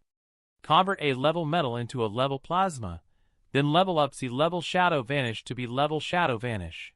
You can create 3 shadow clone avatars, freely move between shadow and the original body, and control the shadow to launch attacks. Then transform into a fire snake. Previously, the alchemist was of the arrogant type, with main supernatural abilities being steel and psychic marionette control. This time, the fire snake is positioned as the cold blood type, with main supernatural abilities as plasma and shadow vanish. The fire snake character in this combination. The first mission is to harvest the Saint Leader's healing supernatural ability. I wonder if it will go smoothly or not. Do you know how strong this man is? He can absorb other people's supernatural abilities. He can also disguise himself as someone else to infiltrate and assassinate from within. One day, Connor came to District 2 City S alone in order to obtain medical supernatural ability. "Hey buddy, you look like a newcomer. I'm an old hand around here. Hop in, I'll show you the way," he said. City S is known for its gambling industry. "Buddy, do you want to try your luck a bit? If you don't want to gamble, we have other unique and interesting places here. It's a favorite spot for every young buddy." Connor suddenly felt curious and asked, "What place?" "The girls at Nightclub Paris are really hot and enthusiastic. It's a shame not to go there when you're in District 2. District 2 feels a bit chaotic. Have a great time at the handsome Hotel Hilton." Just as Connor checked into the hotel, Leon sent him information from the Saint organization. The supernatural being Boxer is at sea level Hotel Hilton. Connor transformed into Good Fire Snake and is getting ready to work with a disguise. Come quickly, sweetheart, let me hug you. It's happening right as Masked Boxer is having a great time. Connor controlled Shadow to attack. At this time, Masked Boxer casually grabbed the girl as a shield, and that's how the poor girls were used as shields. And then the girl's fear and anger surged. And the ability of the Masked Boxer is to absorb the power of fear. Since you have given me the opportunity to absorb the power of fear, you are left with no way out but death. He said that, and then attacked Connor. Connor quickly used Shadow to change positions and avoid the attack. Masked Boxer said, "Your supernatural ability is Shadow Control, right?" While Connor just stared blankly without responding. Because everything has been planned in advance. Fire Snake's character is cold-blooded. Connor then launched another shadow attack. Masked Superman dodged again. A sprinting leap punch. Just as the fist was about to reach Connor, it instantly passed through. Not only that, but he was firmly controlled by Connor's shadow as well. Then Connor's evil hand appeared again. "Don't kill me," Connor said coldly. "Loser!"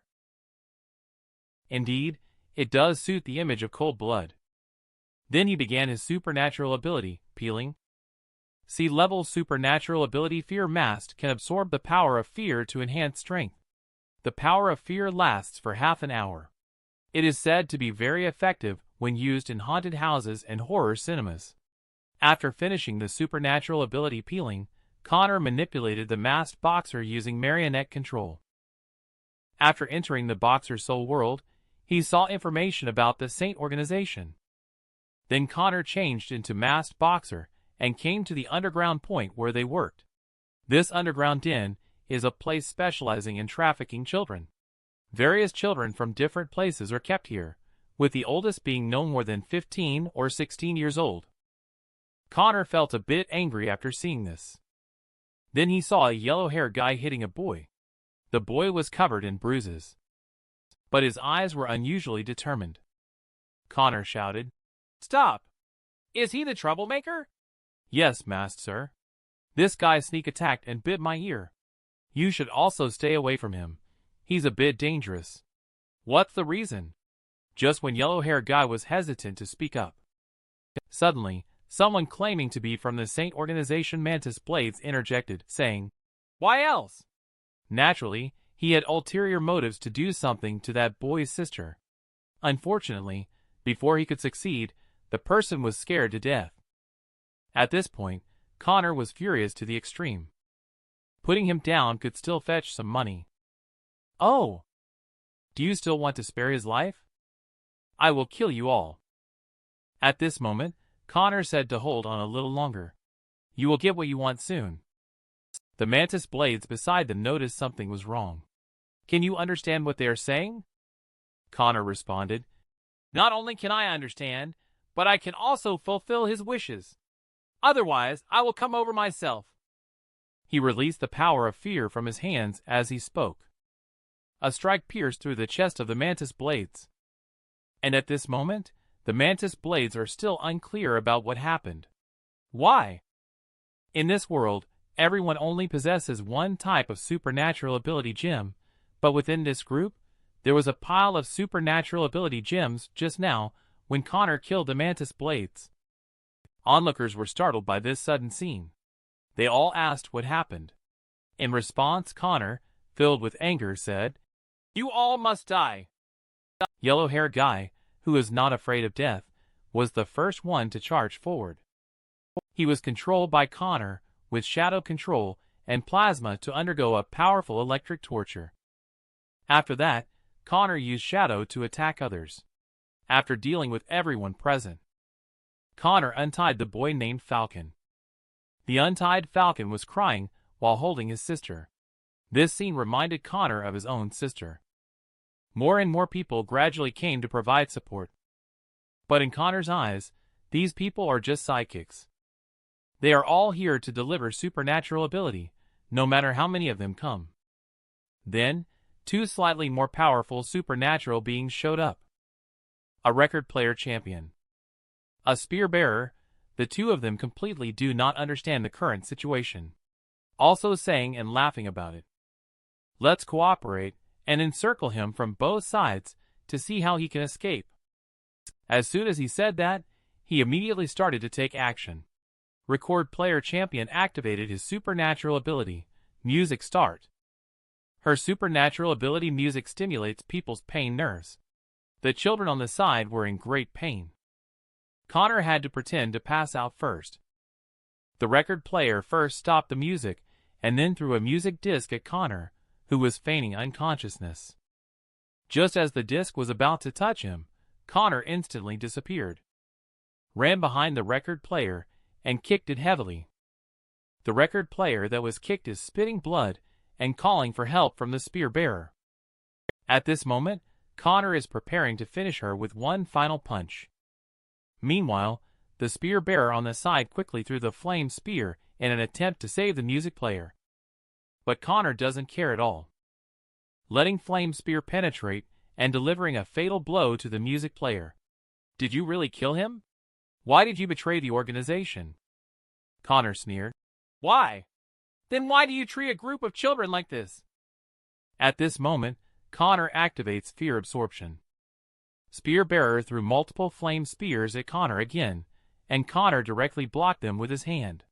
Then, with a sigh, he rebounded all the flame spears back.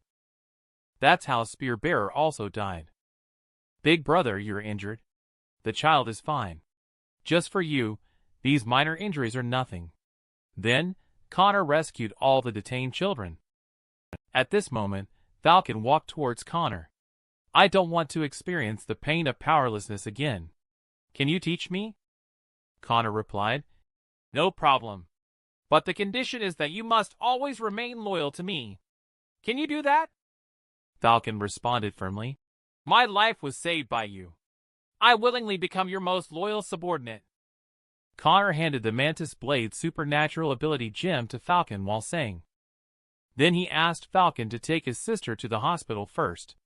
After all the kids had left, Connor began to activate the group healing. This way, he collected many supernatural ability gems, and then disassembled these gems to level up a level Shadow Vanish. A level Shadow Vanish Shadow Clone, quantity of 5.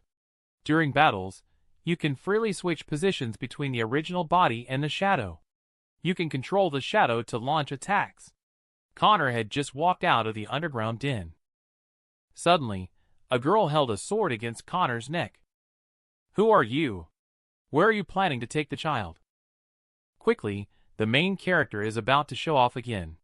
This time, he's saving the beautiful woman as the champion. But can he rescue her from such a huge earth dragon? Blanche, sister. It was this person who just saved us. At this moment, other children also said one after another that it was the big brother who saved us. This made Blanche finally believe that this man, with a mischievous look, was a good person. Blushing, she said, I'm sorry. Connor also happily said, It's nothing. You're the A-level champion sealed sword Blanche, right? Yes, Blanche replied. I just received the message and was preparing to come to save the children. I didn't expect that you had already rescued them from the demonic lair before me.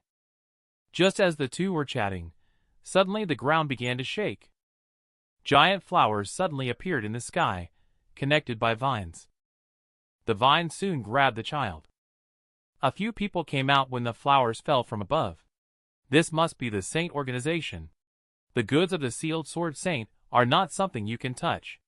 Surrender now, and I can leave you with an intact corpse. At this moment, Blanche said to Connor, 3B level champions are no problem for me. It's just that the support of a level light priest might be a bit tricky. You should make a run for it. Before Connor could respond, Blanche unsealed her power seal. No wonder she was so confident she could unleash such a powerful energy. Blanche started to launch an attack. The Earth Mage from the opposite side unleashed the Earth Magic Array to resist, only to be shattered by Blanche's outburst of a sword strike. She then leaped into the air and followed with a sword slash. Meanwhile, the Vine Mage used a child as a shield, blocking Blanche's sword aura. You are despicable. Using a child as a shield is truly despicable. The commander of the waters on the side took the opportunity to blend into the water and ran behind Blanche, preparing to stab Blanche. Just as they were about to succeed, Connor appeared, blocked the knife. Then he casually used Shuchi's dagger to stab into the commander of the waters' neck. It looks like commander of the waters is going to die this time. And their leader, Light Priest, started to take action. He activated Holy Light Healing. He directly healed the injuries of commander of the waters. Then the Light Priest activated the buff effect again.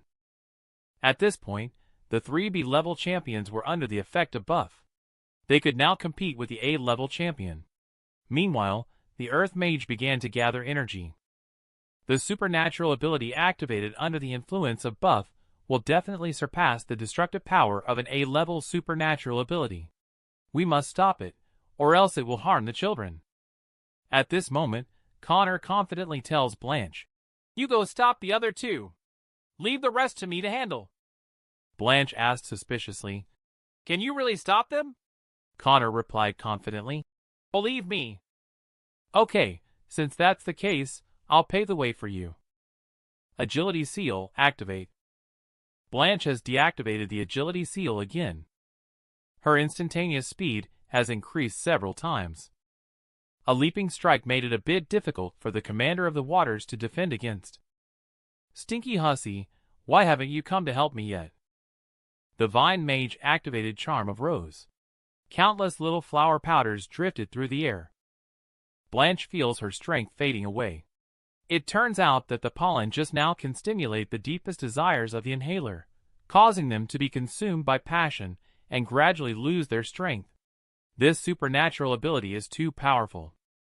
At this moment, the commander of the waters split into two water avatars and surrounded Blanche, lewdly saying, "Do you want Big Brother to help you?" Blanche suddenly unleashed a massive burst of energy. Psychic Seal broken. Just as Vine Mage was surprised and puzzled, Blanche solved the situation with a single instant kill against her and commander of the waters. Meanwhile, Earth Mage took half a day to gather power and summoned a massive Earth Dragon. Just as the Earth Dragon was about to attack Blanche, Connor appeared. He immediately started releasing plasma attacks at the Earth Dragon. But would a massive Earth Dragon like that be afraid of plasma attacks? Quick, look! The main character champion saved the beautiful woman. This time, he captured the heart of an A-level champion girl. Just when Blanche was in danger, Connor arrived.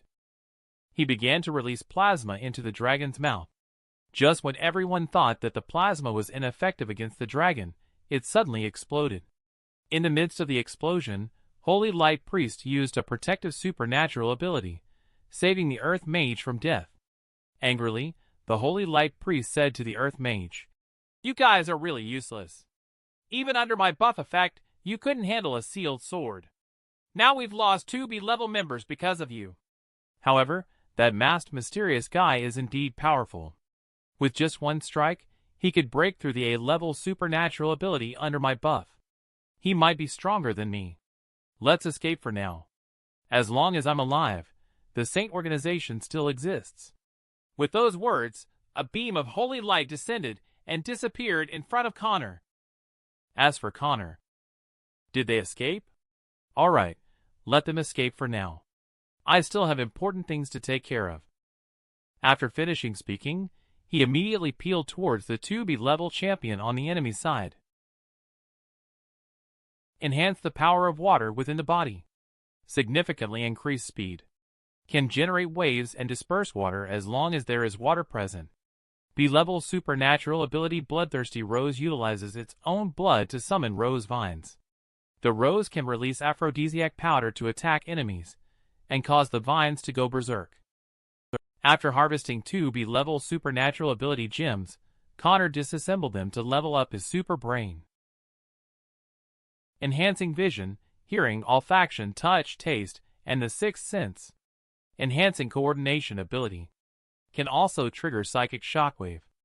After leveling up, Connor clearly feels that the world is somewhat different. He feels that he has been elevated. All sensory abilities have become much more acute. Blanche, who woke up, was extremely surprised. What level is your supernatural ability exactly? To be able to cause such a massive explosion. Who are you really? Connor Coldblood replied, Verdict Ion Organization Fire Snake. At this moment, Blanche was still very confused. Because it was the first time I heard of the Verdict Ion Organization, the explosion wasn't that big. The children. Rest assured, they're all safe behind you. That's how Blanche and the children were all saved by Connor. Just when Blanche was worrying about the children said, Just now, the Master first used Shadow to rescue us from the vines. Then, before the explosion happened, he used Shadow to create a shield to protect us. Blanche is surprised by Shadow. Isn't that person's supernatural ability the ability to generate electricity? How come they also have the ability of shadow control? She wanted to ask and thank them in person. She found that the person was no longer around. At that time, she was also worried about whether he could really solve it. Looking back now, she underestimated him. It turned out that he had already made thorough plans at that time. When you are sneaking and following someone, suddenly your phone rings. It's your girlfriend calling. Would you answer or hang up at this moment? After Connor settled things with the children, he chased after the fleeing Holy Light Priest. Due to the recent massive explosion, it quickly attracted journalists for investigation. Surprisingly, the journalist turned out to be Lily, who is an old acquaintance of Connor and is now his girlfriend. Lily, look, Sealed Sword is over there. Let's go interview. Lily walked over to Blanche, the Sealed Sword, for an interview. The Champion Association came to the city's harbor upon receiving your message. Seeing the chaos here, has something happened? We apologize for causing everyone to worry. I came here to rescue the children being illegally trafficked by the Saint organization. I wonder how long such illegal activities have been going on. It took me a lot of effort to receive the information and infiltrate the organization to save the children. If it were just me, I might not have been able to rescue the children. Fortunately, a mysterious guy helped me. Lily, who was saved by the mysterious guy, was surprised. The mysterious guy's power surpasses mine. He even shattered the supernatural ability enhanced by a level buff with just one strike. The explosion and surrounding damage you saw were all results of his supernatural ability. He also wears a strange snake pattern mask and claims to be Fire Snake from the Verdict Ion organization. The onlookers outside the live broadcast started discussing. The previous alchemist boss also wore a mask. They couldn't be the same person, right? The alchemist boss is of the metal category, while this Fire Snake boss is of the electric category. Oh my, the entry threshold for this organization is probably at least S level. At this moment, Connor has caught up with the Light Priest. I have already used up all of my remaining supernatural abilities on you. Please don't disappoint me again. Don't worry. I have covered all around with Earth's supernatural ability. If he attacks with plasma again, it definitely won't work. Just when Connor was planning to eavesdrop on their conversation to see if there was any important information, Lily's phone suddenly rang. Oops, the phone forgot to switch to silent mode. The ringing sound of the phone alarmed Light Priest and Earth Mage. They walk step by step towards the direction of the sound. Could it be that Connor is about to be discovered like this? Main character Connor is showing off again. Aren't you an electric category supernatural being? How come you also have Shadow Control supernatural ability? In this world, everyone only has one supernatural ability, but this person has 999 kinds of supernatural ability. Just as Lily called Connor. In order not to be discovered, Connor quickly changed into his real appearance. Then he pretended to be serious in front of the Light Priest and talked to his girlfriend on the phone. Future boyfriend, guess where I am now? Aren't you at home? I'm in City S, baby. Ha ha ha. At this moment, Connor is speechless. I didn't expect to coincide with her while coming to City S to handle some matters. Then Lily briefly talked about her situation, and that concluded my interview. Now I plan to go interview mysterious guy Fire Snake. This startled Connor. He thought it was necessary to act quickly and decisively. Otherwise, Lily and the others would probably find this place soon. Then he said, "Lily is amazing. To celebrate your new job, I have to prepare a gift for you. I'll hang up first." Across the line, Lily replied, "Connor, you're so kind. I'll be waiting for you." This conversation made the eavesdropping light priest and earth mage feel embarrassed. Turns out it was indeed a couple talking on the phone. Their conversation was quite sweet. Just as they finished speaking, Connor transformed into Fire Snake and appeared in front of them. Earth Mage quickly launched an attack with the prepared Earth Wolf summoned beast. They even boasted that each of these Earth Wolves could take on an A-level supernatural being individually, and most importantly, these Earth Wolves were not afraid of electricity. However, they were instantly proven wrong when Connor delivered a decisive blow. A shadow control attack instantly wiped out all of these Earth Wolves. Suddenly appeared behind the Light Priest, and used Shadow Vanish to ambush two people. How is that possible? Aren't you an electric category supernatural being? Are you a rare dual category supernatural being? Here the Light Priest quickly started to plead for mercy. As long as you are willing to spare my life, I will agree to anything you ask. And Connor simply replied, "For justice, you must die." He tied them both up with Shadow.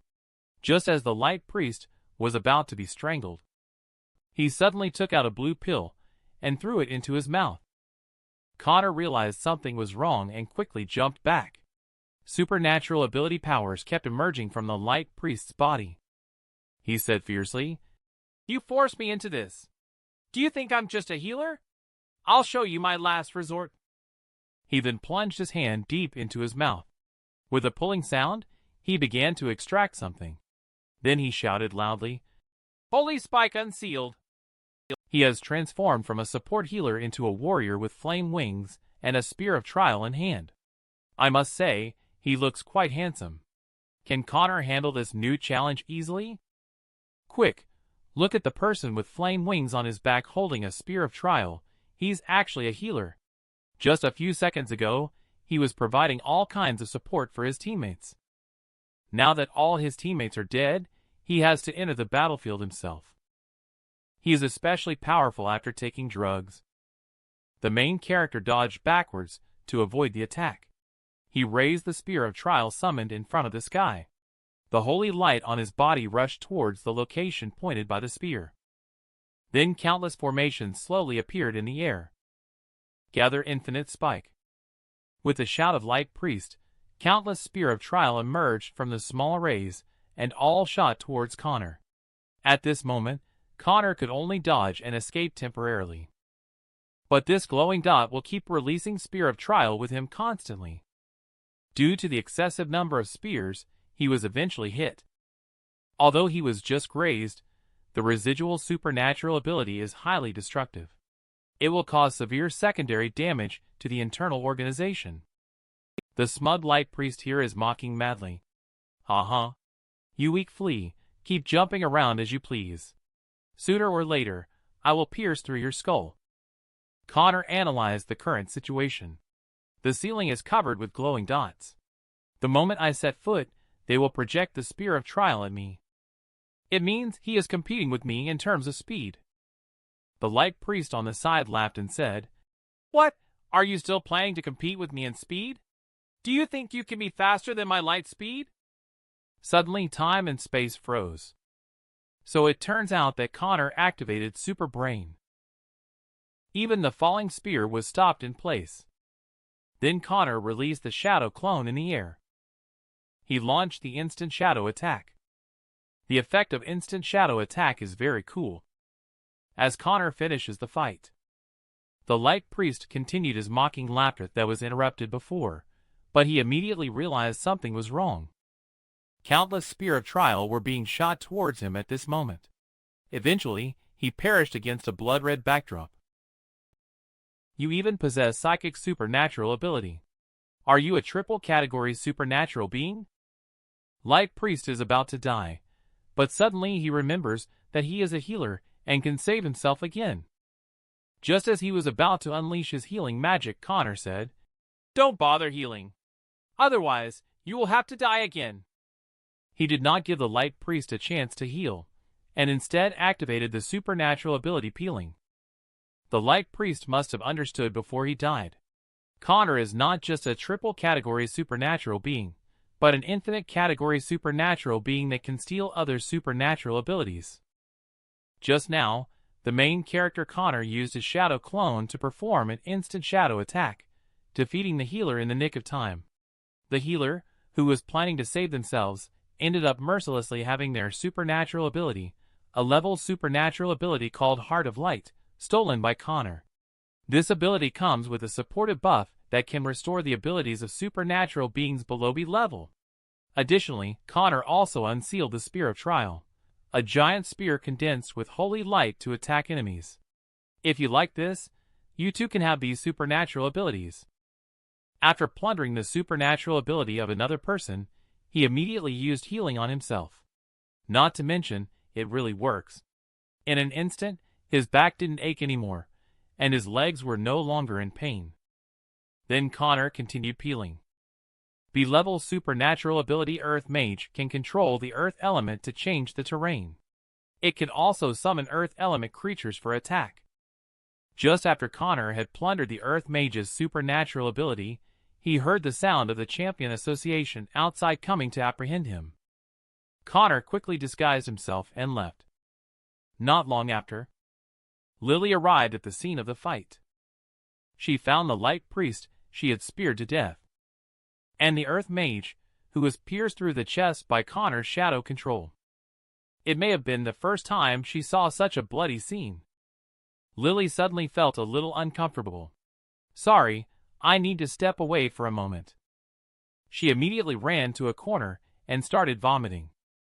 At this moment, someone suddenly handed her a bottle of water and asked, "Lily, are you okay?" "How come it's you, Connor? What are you doing here?" "How annoying. I originally wanted you to see my charming side, but I didn't expect you to see me in this wolf-like appearance." She hugged Connor and coquettishly said, "This is so embarrassing." Connor gently replied, "It's okay, silly. You look wonderful in my eyes no matter what." At this moment, the colleague filming on the side saw everything, realizing that I had no chance at all. "Quick, look, there are still children hidden in the basement over here." Lily quickly returned to her workstation after seeing it. "Connor, wait for me." Connor watched the scene of Lily gently comforting the child. He also thought of his own sister, Flora. "Flora, I have acquired the healing supernatural ability. I will soon be able to bring you back. I now have almost all of the elemental category's supernatural abilities: wind, earth, fire, water, and even the higher level abilities of light, dark, wood, lightning, and gold. The mysterious Verdict Ion organization is time to introduce the third character. Let's call him Big Brother Jack. As the boss, I was kissed forcefully again. Shouldn't this be something I, as the boyfriend, should take the initiative in? Connor, who possesses the supernatural ability of healing, came to the hospital. There is Falcon's sister here, who also needs help. "Master, shoo, keep your voice down." I sneaked in secretly. "How is your sister?" Falcon replied gloomily. "I know. She's already dead. I just want to take her home now. I don't want to leave her in that place." And at this moment Connor said, "You should consider yourself lucky. I can sense that she is still alive. Just her breath is very weak." Falcon exclaimed. "Really? Master, can you save her? Please, Master, you must save her." "Don't worry, don't panic. I'm here to save your sister." After saying that, Connor started to cast Holy Light Healing. At this moment, Falcon's sister really woke up. Falcon shouted in surprise and joy at his sister. "Falcon, you should also take a rest. When you leave later, remember to try to leave quietly. Don't let others find out about your sister's quick recovery," he said. "Okay, Master." "You can address me as leader. This is the money given to you by the organization. Your younger sister is still young. Let her return to a normal life early. In addition, I have another request for you. You need to major in champion at City Y University. Falcon was somewhat surprised to hear this, although he really wants to fulfill this request. But he lacks confidence in his own ability. Connor also noticed Falcon's concerns, so he took out another physical training supernatural ability gem for Falcon. So Falcon now has two kinds of supernatural abilities. In theory, there should be no problem entering City Y University. With Falcon acquiring the supernatural ability, he clearly has more confidence. Rest assured, leader, I will definitely not disappoint your expectations. You and your sister live well. You don't need to contact me proactively. I will contact you regularly. Connor left while speaking. He had just changed his clothes and come out of the hospital when he was called by an acquaintance. It turned out to be Connor's girlfriend Lily. She asked, "Where did you run off to? I've been looking for you for half the day." Connor, feeling guilty, replied, "I just helped the doctor take care of the children." Just as he was about to mention the follow-up issues with the children, suddenly Lily stepped forward and lightly kissed him. This made Connor feel a bit surprised but also very wonderful. Connor has worked hard these past few days. I still have a lot of work to deal with. See you in a few days, Port L. My future boyfriend. Connor is still lost in the gentle kiss just now. Then, Connor left City S and arrived by his sister's side, who was in a coma. Flora, I have obtained holy light healing. Hope it works for you. Then, Connor started to activate the holy light healing.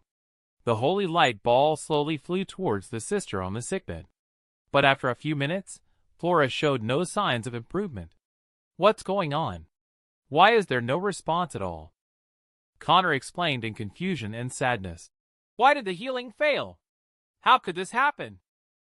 At this moment, Connor suddenly noticed some blue light balls on Flora's forehead. He reached out to touch these blue light balls, but to his surprise, they managed to evade his touch. They were rapidly dividing and growing. Could it be that these blue light balls are consuming Flora's psychic energy? He thought to himself, "No! I have to find a solution quickly. Otherwise, Flora might not wake up." He thought of the hat guy who often meets hot sour noodle Superman. Perhaps I can get some clues from him. But before that, I need to level up metal control, avatar, and disguise a bit. So Connor began to disassemble other supernatural abilities to supply these supernatural ability gems for leveling up. C-level disguise can complete the disguise in 0.01 seconds, slightly changing body shape, appearance, and voice. It can also assist in acting based on the set character personality. C-level avatar creates an avatar with 1/8 of one's own strength, existing for half an hour. Finally, the most important supernatural ability is steel control. So far, I have accumulated enough supernatural abilities. I will definitely break through to the S level this time, Connor said, as he began to disassemble and absorb the supernatural ability gems. Finally, the first S-level supernatural ability gem appeared. S-level supernatural ability metal control can manipulate metal within a radius of 10,000 meters around the body, with a maximum control weight of 100,000 tons. He finally got an S-level supernatural ability gem, so even if he is discovered by Hat Guy, he has enough self-protection. Continuing, Connor disguises himself as Hot Sour Champion. Space fissures begin to appear in the air. Hat Guy also emerges from the fissure. Hello, Hot Sour Noodle. Any new intelligence on Superhuman this time? The intelligence this time is really valuable. It's about that alchemist masked guy you wanted to know about last time. These days Saint was ambushed by a group of people in City S. You must have heard about it too. In that report, Blanche mentioned a key piece of information. Another person who helped destroy the Saint organization with him is Fire Snake from the Verdict Island organization, just like Alchemist. Masked Guy nonchalantly replied, "These are all public information. Do you have anything I don't know about?" Yes, what was just mentioned earlier is all public information. However, the following content is known by very few people. Alchemist and Fire Snake are not just members of the Verdict Island organization. They are both dual-category supernatural beings. Many people think that the organization's recruiting condition is just being a dual-category supernatural being. But considering how rare dual-category supernatural beings are in the first place, can the organization really find many of them? At this point, Hat Guy became somewhat interested. He asked Connor to keep talking. Connor explained that the reason why so many dual-category supernatural abilities suddenly appeared was because of something called the Supernatural Ability Potion. In this world, everyone has only one type of supernatural ability, but he has countless different supernatural abilities. To conceal his true power, he spun a gigantic lie to the whole world. Connor disguises himself as Hot Sour Noodle Superman to make contact with Hat Guy, intentionally revealing that there is no such thing as a multi-category supernatural being. Just because they use the Supernatural Ability Potion, this thing can give people supernatural abilities, and even people without supernatural abilities can have them. In other words, those without supernatural abilities will gain them, and those who already have supernatural abilities can gain even more. This statement shocked Hat Guy. How do you prove that this is true? Connor chuckled inwardly when he heard this. Just need to lead him step by step like this. He will be hooked soon. You know my supernatural ability is body enhancement. Now I'll give you a demonstration. Saying that, Connor drank the so-called supernatural ability potion. Then a ball of fire appeared in his hand. He then threw a flame punch towards the sky. Although it was a bluff, the Hat Guy across from him was instantly shocked. What? You actually used a fire category supernatural ability, that's right. This is the true secret of the dual category supernatural being. I have traded with an alchemist before. That's how I found out that such a thing really exists. At this point, Hat Guy is no longer as calm and composed as when they first met. He blurted out and asked what the ingredients of the supernatural ability potion are. Just think about it, others wouldn't tell you either. Indeed, Connor refused under the pretext of not knowing. In the end, Hat Guy took out 15 pills and gave them to Connor. At this point, Connor also felt that he should ask about the blue light ball on his sister's head. I recently found a blue glowing dot appearing frequently on my body. Is it caused by the blue pill? What will happen to me? Hat Guy said as he walked. That's just a minor side effect. You don't need to worry. After saying that, he disappeared into the crack. It is clearly stated that after diffusion, it will devour the person's psychic energy. It is described as a minor side effect. What exactly do they want to do? In the middle of the night, Connor's godson, Leon, has been bedridden for a long time due to his injury on the beach last time. It has really affected him. He just moved around in the room. He suddenly saw that his dad's room was still lit. Curious, he went in to take a look. He found a document on the table. Out of curiosity, he picked it up and took a look. This is a plan for the defense of Port L City White Cavity. It also mentions that there is something inside White Cavity that can enhance supernatural abilities. This instantly triggered Leon's psychic powers.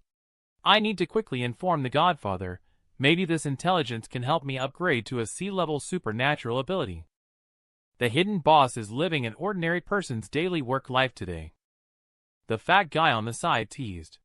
Hey, isn't this Connor? Seeing you living in such a nice apartment, I thought you wouldn't come back to work. Just as the two were bantering with each other, the city alarm suddenly went off. A level supernatural monster appeared on Road M. Please ask nearby residents to quickly go to the shelter. Champions of B level and above, please go support. Connor immediately realized something was wrong, as Road M was the place where he used to share a rental with Lily. He quickly called Lily to inquire about the situation. But the phone call was intermittent, and got disconnected when they started talking about the supernatural monster apartment. Connor immediately started running to a place where there was no one. Then he changed into an alchemist costume, and hurried to Lily's residence building. He hadn't walked far before he saw that a level supernatural monster. A level supernatural monster soul-eating rat can emit sharp sound attack to enemies. Its skin is exceptionally tough, and ordinary attacks cannot cause harm. It enjoys devouring humans. It is a very terrifying supernatural monster. Supernatural monsters are much stronger compared to humans.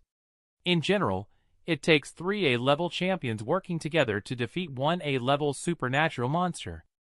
But at this time, only one B-level champion, Lena, and one C-level champion, Flame Butterfly, have arrived. Perhaps Flame Butterfly is weaker. Soul-Eating Rat discovered it instantly. It immediately launched a sound attack against the Flame Butterfly.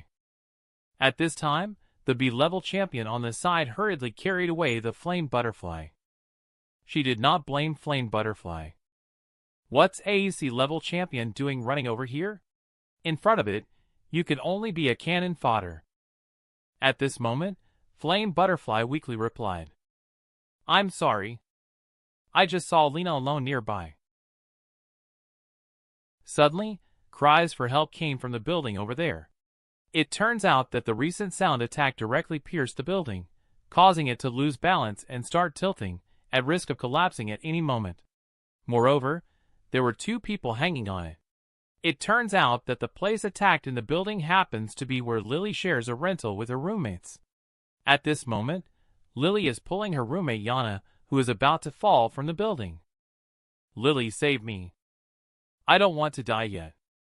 Yana, calm down. I will pull you up right away. Suddenly, a conical stone above Lily cracked open. The stone fell rapidly. The stone fell directly onto Lily's other arm, gripping the railing. The intense pain caused Lily to pass out directly. The 2 of them fell down the building one after another like this. Can you believe it? This beautiful girl is actually a she-male. Just when Lily was injured and fell unconscious from the building. Yana, who fell first, was saved by the C-level champion Flame Butterfly. She also did a good deed and intentionally left her name. The spectators off the court are all thinking, it would be so nice if they were held and rescued by the Flame Butterfly girl themselves. Everyone completely forgot that there was another girl falling as well. Only this journalist remembered. She quickly turned the camera towards another girl, allowing the audience to see Lily falling. But suddenly, Lily disappeared from the screen with a swoosh.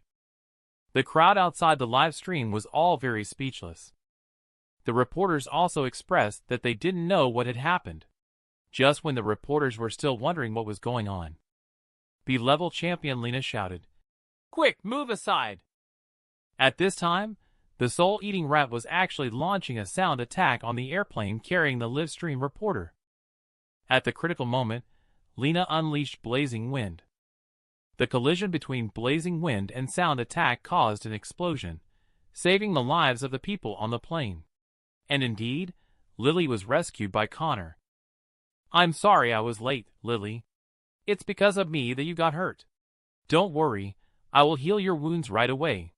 You will recover soon. The now healed Lily slowly opened her eyes. Looking at the masked guy in front of her, she was somewhat surprised and said, "Am I not dead yet?" It wasn't until she recovered that she realized the man in front of her was the popular alchemist champion online. She said, "Did you save me?" Connor really wants to tell her, "I am your future boyfriend, Connor, but for your safety, he can't tell you now. He hopes you can forgive him when you find out in the future." He said, "Rest for a bit, and then hurry to the shelter." Then he immediately turned and left. At this moment, Lily was a bit puzzled. Even though it was the second time they had met, why did she feel a sense of familiarity? Connor was about to rush to the supernatural monster battlefield. On the way, he used Avatar. And he gave Avatar the Heart of Light and Yukiana's supernatural ability as the main ability of this character. He thought that since he is good at healing and controlling the Frust category, he should be a support character. A female character would be more suitable. So, he gave Avatar the supernatural ability Disguise, and thus the third character Rabbit from the Verdict-Ion organization is about to make an appearance. But who knows that this pretty and powerful girl is actually a she-male? Connor ordered Rabbit to go on a mission to rescue the injured civilians. Then he planned to deal with the soul-eating rat himself, but before Connor could take action, someone suddenly appeared. I just came back from vacation and encountered this kind of thing. Since you can't handle it, then let's have a nice fight. Wow! Who is this hot girl with a great figure? There must be a beauty under the mask. The Verdict-Tylon organization really has a collection of bosses. They must never imagine that this Verdict-Tylon organization is all played by one person. So the hot-bodied girl is actually Shemale Connor. Just as Connor was about to make a move against the soul-eating rat, a combat girl suddenly appeared. She is the most talented A-level champion boxing beauty in Port El City in the past decade. Her dark skin and simple dress style set her apart from other champions, giving her a unique look. Connor felt relieved when he saw the appearance of an A-level champion, as he no longer felt the need to rush. He can first take a look at the champion's strength. He can also take a look at the ability of the supernatural monster. Big Rat heard that you are very resistant to beatings. Then let me beat you up happily. Soul-eating rat, who heard the mockery, immediately launched a sound attack against Boxing Beauty. Senior, please dodge quickly. Sound attack has a strong destructive power. Don't worry. I'll just try and see how powerful it is. That's how Boxing Beauty directly takes on the sound attack of Soul-eating rat. Soul-eating rat sees Boxing Beauty being hit by its own attack and starts to chuckle smugly. Then Boxing Beauty suddenly emerges from the smoke, jumps behind Big Rat. She knocked down Big Rat with a move called Lightning Punch. Big Rat continued, "Weren't you just calling happily just now?" She said that she caught Big Rat's tail the moment she landed. She started playing with the crazy spinning windmill. She said, "It's so much fun!" and then let go. Big Rat created a huge impact as it accelerated during the spin. Lena on the side also believed that this was no less destructive than a supernatural monster. At this moment, due to the destructive impact of the collision, flying rocks hit a male civilian. Fortunately, Rabbit appeared in time and rescued the man. The man's cheeks turned red as he looked at Rabbit. "Thank you. Are you the champion of which company?" Rabbit replied coldly, "Verdict-Tylon." Don't know what Rabbit would think if he knew that under this pretty girl mask is a man. The men on the side started to discuss one after another. Wow, such a beautiful girl is actually from the Verdict-Tylon organization. The Verdict-Tylon organization really has a lot of talented individuals. Not only that, she also goes around helping people with healing. She is truly beautiful inside and out. Just when Rabbit was being praised by all the men, suddenly, Soul-eating rat let out a terrifying roar. What's going on? Has it gone berserk because I hit it? And at this moment, with the roar of Big Rat, the green souls around it are moving towards it one after another. Oh no! He is absorbing the souls of the victims. Who is this hot masked beauty? If you hit the like button, I will let her come and find you today. Just now. The soul-eating rat, who was knocked down by Boxing Beauty, started to roar wildly about soul devouring. It continued to absorb the souls of the surrounding residents in distress. Oh no! This soul-eating rat is absorbing the souls of the deceased. Little sister, you need to leave quickly. I feel like it's about to go berserk. Just watching absorption soul energy, the wound of soul-eating rat slowly heals. Then it starts to rampage, shooting sound attack Boxing Beauty in all directions, and jumping into the air. Her fists gather power. She unleashed a flame punch at Soul-Eating Rat, instantly filling the air with smoke. This time, Soul-Eating Rat should be knocked out. It's clear that while this move is powerful, it also puts a heavy strain on Boxing Beauty. But at this moment, a tail suddenly appears and pierces Boxing Beauty from behind. Then she is violently thrown into the distance. Boxing Beauty was injured and still spitting blood as she collided with the wall. Although Boxing Beauty is seriously injured, as a champion, she still bears the responsibility. No, I can't fall down. I must defeat the supernatural monster. At this moment, Lena appears. Senior, how are you? Why are you still here? Aren't you afraid of death? Hurry up and run. I am like you too. Even though I am just a B-level champion, as champions, we have people behind us who need protection. How could I just leave them behind and run away at a time like this? The conversation was heard by the live reporter, who said, "Move. Did everyone see that? This is why our professional champions in Port L City deserve respect." Soul-eating rat said to Boxing Beauty as they prepared to go for the kill. At this moment, Boxing Beauty is also considering saving Lena. She uses her own body to press down on Lena, intending to withstand all the harm with this. The main character still needs to appear at a critical moment. He shot out a steel needle. He shot and hit the tail of the soul-eating rat. At this moment, the alchemist boss appeared in front of everyone. At the most dangerous moment, the one who came to the rescue was unexpectedly an above-a-level alchemist boss, and beside him was a beautiful girl. At this moment, Rabbit's appearance was put in front of the live broadcast screen. Who is this hot-bodied masked beauty? Judging from the mask she is wearing, she should also be from the Verdiction organization. Do you know how powerful this man is? That's right, this girl is a man. And not just that. This girl is just an avatar of this man. Just as a level soul-eating rat was preparing to take down a level boxing beauty, Connor appeared and saved them. In the end, they still needed this godlike man to appear and resolve the situation. Connor once again formed multiple steel spikes in the air using steel control. Then the steel spike flew swiftly towards the soul-eating rat. The steel spike hit the limbs of the soul-eating rat separately, controlling it. Surely many people wonder why you don't just hit the vital parts directly. That's because the soul-eating rat's ability is absorbing the soul energy of the deceased around it to heal itself. So under normal circumstances, it's almost impossible to kill it as long as there are souls nearby. Of course, all of this boss Connor had already considered. So he pierced the soul-eating rat with multiple steel spikes. He lifted it into the sky using metal control. But this A-level soul-eating rat is not to be trifled with either. It launched a sound attack towards Connor, who quickly formed a steel shield in front of him to block it. However, the destructive power of the sound attack was still formidable. Even the steel shield formed by Connor's S-level metal control was severely deformed by the impact. Connor felt the need to strengthen his control. Otherwise, it would be quite troublesome if the rat continued to unleash sound attacks recklessly in the air. So, Connor had the nearby Rabbit control it. Rabbit used her second supernatural ability, the Yukiana ability, to unleash the Frost Tornado, with countless icy air rushing towards the soul-eating rat. Gradually, the soul-eating rat turned into an ice block. Onlookers expressed disbelief. Such a large A-level supernatural monster was frozen by her. Just how high level of a supernatural being is she after all?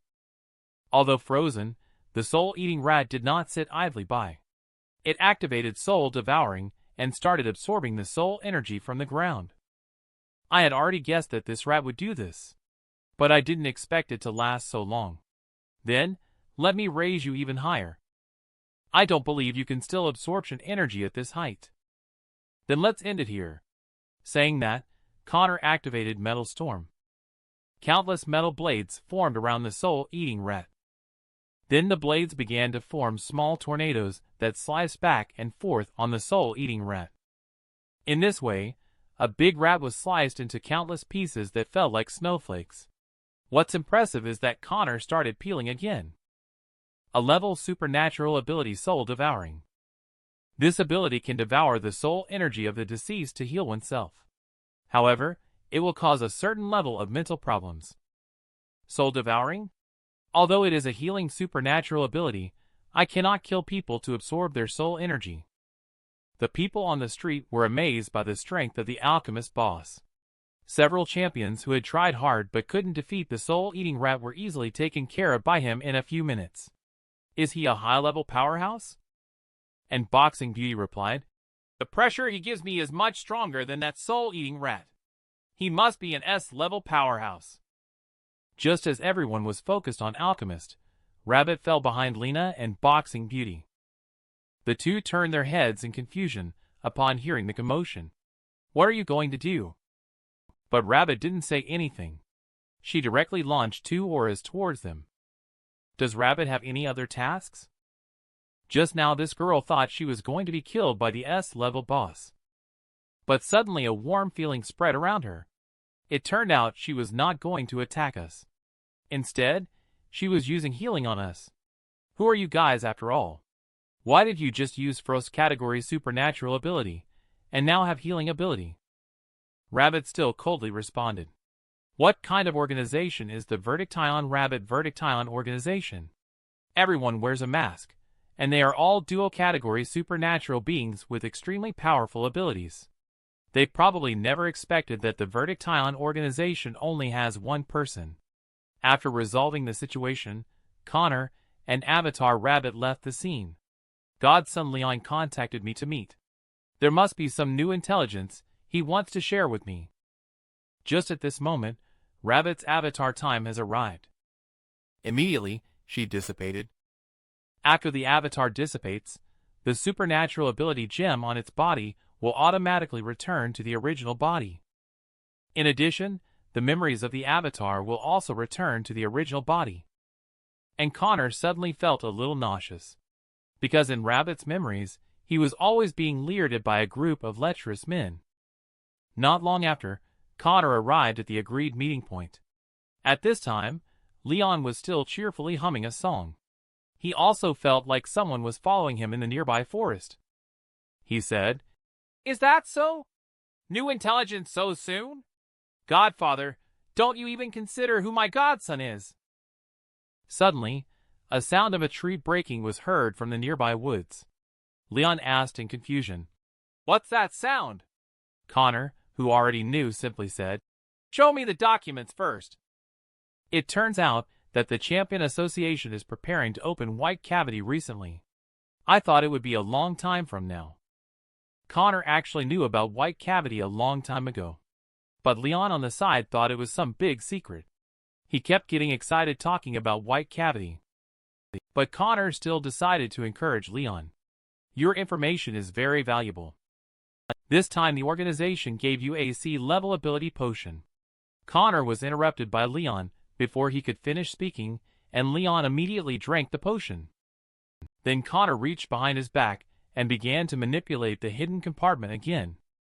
Later, Leon activated the White Wolf Transform supernatural ability to further enhance his C-level supernatural ability. The powerful strength of the White Wolf was once again increased. During each full moon night, the transform ability would go berserk, but at the same time, granting double the power. Wow! This feeling. Godfather, I can clearly feel that my strength and perception have become stronger. I will work even harder.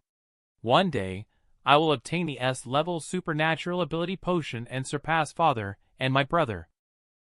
At this moment, Connor shouted towards the woods, making Mechanical Warlord Leon a bit flustered. Godfather, what are you saying? My dad is probably drinking and bathing with a beautiful woman right now. The person who came out was indeed Mechanical Warlord, looking fierce and attacking with fists raised. You ungrateful child, it's one thing for you to go behind my back and disrespect me as Godfather. But spreading rumors about me in front of others? Today, I must teach you a lesson you won't forget. Who are you calling Godfather, you ungrateful child? You've leaked all the family's secrets. I wish I could kick you to death, you ungrateful child. Leon, who was kicked to death, cried and complained. There's no sense of father-son intimacy at all. Spare some mercy. People will die. Dad, you've already hit me. At most, I won't steal information from home in the future. You should also interfere less in my business with the Godfather. You'd better shut up and stay against the wall. Otherwise, I'll kick you again.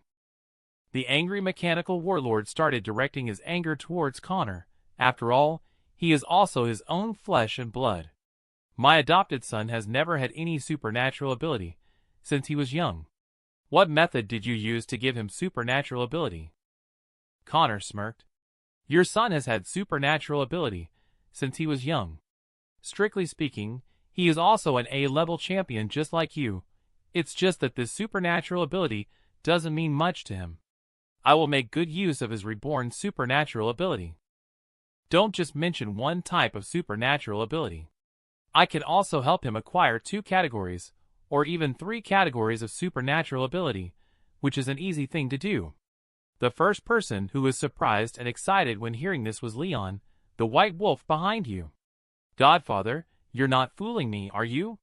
Can he really acquire other supernatural abilities? At this point, the mechanical warlord is also a bit intrigued. Can anyone do it? Can someone like me, an A-level champion, also possess multiple supernatural abilities? Connor smirked in the dark, as long as one is willing. Indeed, everyone yearns to obtain more powerful abilities. Of course. However, obtaining an A-level supernatural ability is not an easy feat. You need to pay a huge price. Connor threw a blue pill to the mechanical warlord. Do you understand what this thing is? However, the mechanical warlord looked puzzled after receiving the pill. I didn't expect you to not know about this. Taking this pill can instantly triple the power of a supernatural being. However, there are also side effects. There are people in your company who have taken this pill, and I saw with my own eyes Luca causing harm to many people by taking drugs. Are the side effects of this small pill so significant? No wonder the Arctic Warrior always causes so many accidents. Is this also part of your organization? This belongs to another organization. I started trading with Leon to gather intelligence about this organization. Okay. After all that has been said, do you want me to help investigate the organization behind Pill as well? Not only that, I also need you to help me join the White Cavity plan. As a reward, I will help you obtain a vial of a level supernatural ability potion, which can make you become a dual category A-level champion. Why do you want to join the White Cavity plan? It's a place where once you enter, you can never leave. You don't need to worry about that. I need to go there to use this ring to obtain a supernatural ability factor. Supernatural ability potion is made using supernatural ability factor. And the supernatural ability factor is taken from supernatural monsters with this ring. So I plan to go to the White Cavity area to hunt a large number of supernatural monsters to obtain more supernatural ability factor. Okay. How do you prove that the supernatural ability potion will definitely work? How about this? Connor showcases the steel category supernatural ability with his left hand and the flame category supernatural ability with his right hand. My mere existence is a kind of proof. If you still don't believe in our Verdict-Ion organization, that's okay. Non-cooperation is also acceptable. At this moment, Leon suddenly felt a sense of nervousness. Father, just let it be. Your presence is affecting my level up. You unfilial child, your arm is turning outward. How can I forget you when I have eaten meat, my child? He punched Leon in the head as he spoke. Okay. I agree to cooperate with you. I will also take care of the Arctic Warrior matter. Quick, look at what the main character Connor is going to do. Is he finally going to reveal his true identity? After he finished talking with Leon, Connor returned to the hospital where Lily was staying to visit her. Sleepy Lily had just returned to the room from outside. She saw Connor appearing in the room. You know how worried I was about you. I've been looking for you ever since we hung up. Finally found out you're here. I rushed over right away. Are you injured anywhere? The superb acting indeed. Verdict-Ion organization, one person, playing multiple roles, as the boss, It's nothing. Just some minor surface injuries. The apartment building is gone. Nowhere to live. Connor said seriously. What's the big deal? What's the big deal? You can move in and stay at my place. In an instant, various images flashed through Lily's mind. Blushing, she said, Are you suggesting we live together? Isn't it too fast? I am a serious main character. I didn't mean that. Please don't misunderstand. And this reply seemed to disappoint Lily. The beautiful scenes in my mind unexpectedly cannot come true. Forget it then. I don't even want to live with you. Saying that, the person ran to the balcony and started muttering. I'll just think about my alchemist boss. That mysterious alchemist boss saved me once again. He looks really handsome. I must interview him well and recommend all his goodness to the public. Connor on the side seems to be a little jealous indeed. He is thinking that even though the alchemist is me, I don't like you being so obsessed with his appearance. Then he picked up Lily in his arms. He walked up to the bed and tossed her onto it. Connor, wait. What are you going to do? No, you can't. You can't do this kind of thing in the hospital. The two of them hid under the covers, and the bed started shaking. As for why it was shaking, you must know. Before long, the shaking of the bed slowly stopped. The two people who came out. Their cheeks were slightly red. Their eyes met. Then Connor held Lily and said, "Go to bed early. Tomorrow I will help you move to my house." Shyly nestled in his arms, Lily replied, "Okay." But in her heart, she was thinking, "Is that it? Maybe Connor only lasted 3 minutes just now. Lily is not satisfied, right? You would never expect that this boy is the person who has saved this girl several times." Connor was on a business trip that day. He coincidentally met Callie on the plane. But at this moment, the men around them were sneakily glancing at them with lecherous eyes, making teasing remarks under their breath. But I only glanced at her because I recognized her. As a result, she scolded me once. If I were to tell her I am alchemist boss, she definitely wouldn't have this attitude. Suddenly, someone started taking screenshots. Several men in identical uniforms came out holding supernatural ability guns. Everyone held their heads with both hands and were told not to move. Although I am the boss, I can't change clothes here. I also can't reveal my true identity. I need to figure out a solution quickly. And the old man next to me is actually staring at Callie with lecherous eyes. It's not bad to take a few more glances at such a charming girl during the last trip of his life. What are these bandits up to? Heard Callie say to the side. These robbers are from District 35. District 35 has conflicts with District 2. People from District 2 have invaded District 35 before. Later, people from District 35 have been trying every means to retaliate against District 2. A bandit suddenly ran over at this moment. What are you whispering about? He grabbed Callie and pulled her out as he spoke. He carried her on his shoulders, ready to throw her out of the plane as a punishment. Suddenly, this man was attacked by an unknown object. Two people suddenly appeared in front of Connor. An A-level champion is one who has attained a high level of achievement. Two robbers quickly rushed over. But before they could react, something unknown swept by. It turns out that the cloak on Stripe's cloak is a self-aware artifact. Then two more people arrived. And it seems like you know Stripe's cloak, it's really you. Always causing trouble for us, right? Do you think we will just sit back and do nothing?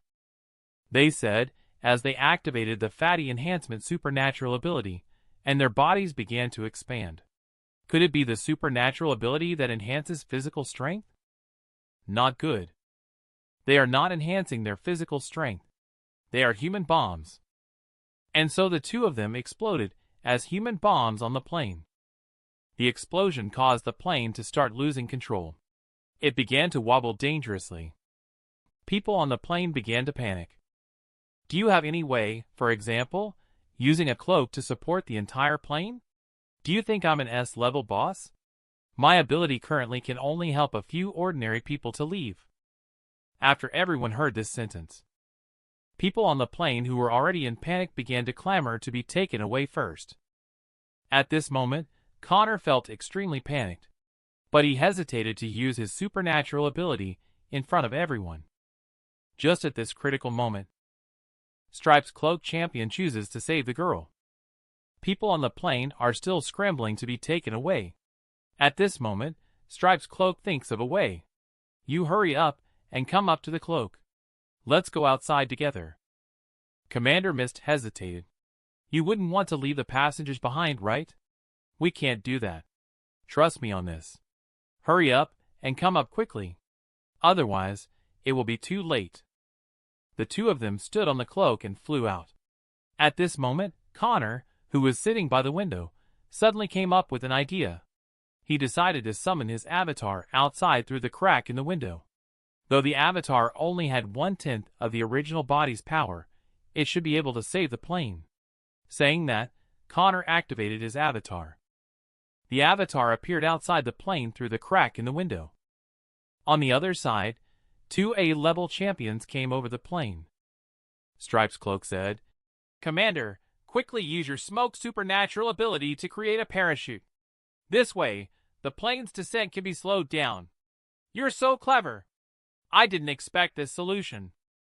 Speaking of Cigar Commander, he activated his cigar's supernatural ability and took big puffs of his cigar. Then he exhaled a large amount of smoke. Then he controlled the smoke to form multiple parachutes in the airplane, which finally slightly regained control of the aircraft. But at this moment, the Stripes Cloak behind him let out a funny, "Thank you for your hard work, Commander." Then he controlled the Stripes Cloak to form a conical spike. And at this moment, Cigar Commander still thought that he had saved the accident through his own efforts. But suddenly, the pointed thorn of Stripes Cloak ambushed Cigar Commander, delivering a fatal blow. "What are you doing?" At this point, Stripes Cloak doesn't pretend anymore. "You stood in front of me, and now I reveal my hand. It's because you're always like this that I feel disgusted. I consider myself no worse than you. But every time we go on a mission, you steal the limelight. It makes my popularity drop. Now I can't even get commercial sponsorships. It's all your fault. Then just go die with these scoundrels. As a final act of kindness, I will inform the media." Cigar Commander bravely sacrificed his life while rescuing a downed aircraft. "You can just go with peace of mind." With that, he left. And all of this was witnessed by Connor. He quickly stepped forward to prepare for healing him. But unexpectedly, the damage caused by Stripes' cloak cannot be healed. As Cigar Commander died, the plane plummeted rapidly without a parachute. Returning to the Stripes' cloak inside the gate machine, he began insincerely apologizing. "We did our best. Now, I can only leave with the most beautiful few sexy girls." After saying that, he casually took away the most beautiful person. Everyone dared to be angry but dared not speak out. Although it was said that he randomly took people away. But all the ones he took away were beautiful girls. Connor didn't want to take the supernatural ability of the righteous champion, but when Cigar Champion had passed away, then Peeling took Cigar Commander's supernatural ability. "Cigar Commander, I will avenge you." A level supernatural ability Cigar Smoke will absorb the physical form of Cigar Smoke. As long as the air can reach, the smoke can reach. Then he began metal control beside the plane stopped for me. "Why do you want to be discovered? Since it has been discovered, then all of you just go die for me." Under the control of Connor Avatar, the plane slowly descended onto the desert. The people on the plane also all safely survived. Someone just said they saw the alchemist boss. And at this moment, not far from the desert, Stripes' cloak is rushing to the crash site with the ambulance. The girl from the live stream appeared again. "What's going on? How come it seems like there are no injured people after the plane crash?" Stripes' cloak also jumped down from the cloak to take a look. Survivors expressed that they didn't know what happened. Only a few individuals mentioned seeing the alchemist boss before the plane crash. At this moment, Stripes' cloak had a slight sense of unease. He also asked if anyone saw the Cigar Commander. "He was my partner in the rescue mission. When the plane was about to land, the commander used up all his energy to slow down the plane from crashing. In the end, he died from exhaustion. In that situation, it felt like a plane crash was inevitable. So, I had to rescue some passengers first, and then quickly bring medical personnel for assistance. I didn't expect everyone to be safe and sound. It's truly amazing." A sudden voice interrupted him. "Stop pretending to be compassionate like a cat crying for a mouse. Do you have any idea what's going on? Come and meet your good comrade." At this moment, Connor appeared in front of everyone with Cigar Commander in his arms. Callie saw the familiar face and quickly greeted and inquired. Alchemist boss, is it really you? Someone on the plane just said they saw you using metal control to save us. Is that true? Connor slowly put Commander on the ground and replied, I just helped a little. The one who should really be thanked is Commander Cigar. Callie was somewhat disheartened to hear this. Are you saying that Commander Cigar sacrificed himself for us? Just as she finished speaking, Callie noticed a bloodstain on Commander Cigar's chest. Onlookers also noticed this. At this moment, Connor pointed directly at Stripe's cloak. So what is the truth? Should Stripe's cloak be the one to explain, or should I tell everyone? But Stripe's cloak denies knowing anything about the situation at all. Indeed, you will not admit it. I saw everything you did on the plane. You exhausted his strength by using saving the plane as an excuse. Then you took advantage of his weakness and attacked him from behind. The evidence is the bloodstains on your cloak must match the commander's blood. Will you dare to do a test? At this point, everyone starts to suspect and discuss the Stripe's cloak. The journalist on the side also directly pointed the camera at Stripe's cloak, asking him to address the doubts. This made Stripe's cloak realize that he couldn't talk his way out of it. He made gestures signaling that he was the bad guy and spat out some saliva. I was careless. I didn't expect to be seen by a messy person. I just can't accept why he is more popular than me. In terms of looks, figure, and wealth, how am I any worse than him? However, there's nothing for me to hide now. I am also a 35-year-old refugee. This incident was my plan. But none of you will leave here alive. Come out, Dust Tornado. You bunch of hypocritical scum can all go die. What do you noble-born people understand? I have lived in District 35, which is constantly shrouded in gunpowder, since I was a child. Here, flowers are treated as sacred objects to be worshipped. There is never a sunny day in this world. We can only survive by searching for scraps in the garbage. I thought this was how the world was supposed to be. So I can still be happy sharing the joy of finding leftovers with my companions. But everything changed completely after I came to District 2.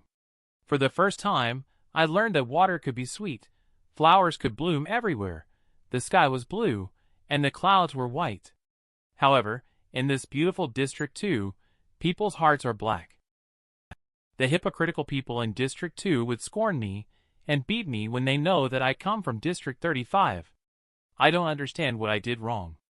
I searched for the truth step by step, only to realize that the real wrong is not with me, but with the aggressors from your District 2 who bully the weak. If it weren't for you invading District 35, our homeland could have been beautiful as well. When I realized this, my artifact also awakened. This cloak was given to me by my mother before she passed away. She said that behind every champion, there is a handsome cloak, so she gave me this cloak hoping that I could become a champion to protect the world. So I still inherited my mother's will, although it may be different from what she envisioned. But I don't care anymore. I just want to retaliate against District 2. Why are the people here living so well? I set up a fake identity in District 2, then secretly providing intelligence to District 35 and luring them here for a surprise attack. Finally, I will step in to rescue. I started as a wretch in District 35, who was chased and beaten by people. Gradually, I became an admired level champion in District 2, and these fools in District 2 are grateful to me. I enjoy their admiration. But everything changed since the appearance of the Cigar Commander. I am no longer the center of attention in the crowd. I cannot bear to kill anymore. And he is trying hard to save people. I cannot tolerate someone with such a pure heart. Damn District 2. Damn Cigar Commander. Let it all go to hell. So this is the past of Stripe's cloak. But what makes you different from the invaders in your own mouth now? The dust tornado behind Stripe's cloak is growing larger. What's more serious is that his artifact cloak is being influenced by the master's emotions. After massacring many people, he has leveled up again. Now he is already an S-level artifact. Connor began to tremble as he spoke. But this was a trembling of excitement. Your past may be full of embarrassment and misfortune. But when a victim turns into a perpetrator, all their reasons do not deserve sympathy and forgiveness. Connor finishes speaking and starts to use metal control. Golden blade starts to appear in dust tornado. Gather more golden blades behind Connor. And Stripe's cloak just listened to Connor's words. He decided to close his eyes and give him 100 seconds to escape. But when he opened his eyes, he couldn't find Connor anywhere. What he didn't expect was that Connor hadn't escaped at all. Instead, he rushed towards the center of the swirling dust tornado, where the artifact cloak was spinning wildly. Connor thought to himself, "Why would such a powerful boss run away?" and mocked him. Then, a loud bang. Connor crashed into the spinning artifact cloak. Oh no! As a man with 999 supernatural abilities, is he really going to die here? In order to save someone, Connor rushes towards the spinning artifact cloak. After the smoke dissipates, the Stripe's cloak in midair unexpectedly stopped spinning. The gigantic dust tornado also disintegrated as a result. What happened exactly? How did you manage to make my S-level cloak stop spinning? So it turns out that Connor used metal control to bind the cloak, which was the first time it encountered the power of an S-level artifact through an S-level supernatural ability.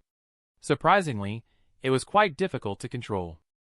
At this moment, as the dust tornado dissipates, the people caught up in it are all falling. Connor can only focus all his efforts on dealing with the cloak, which is also an S-level power, and is unable to save the people for now. He quickly shouted for Callie to find a way to save the people. Callie took out several supernatural monster eggs from her storage bag. It is said that one egg costs 30,000 coins, and she is crying over there.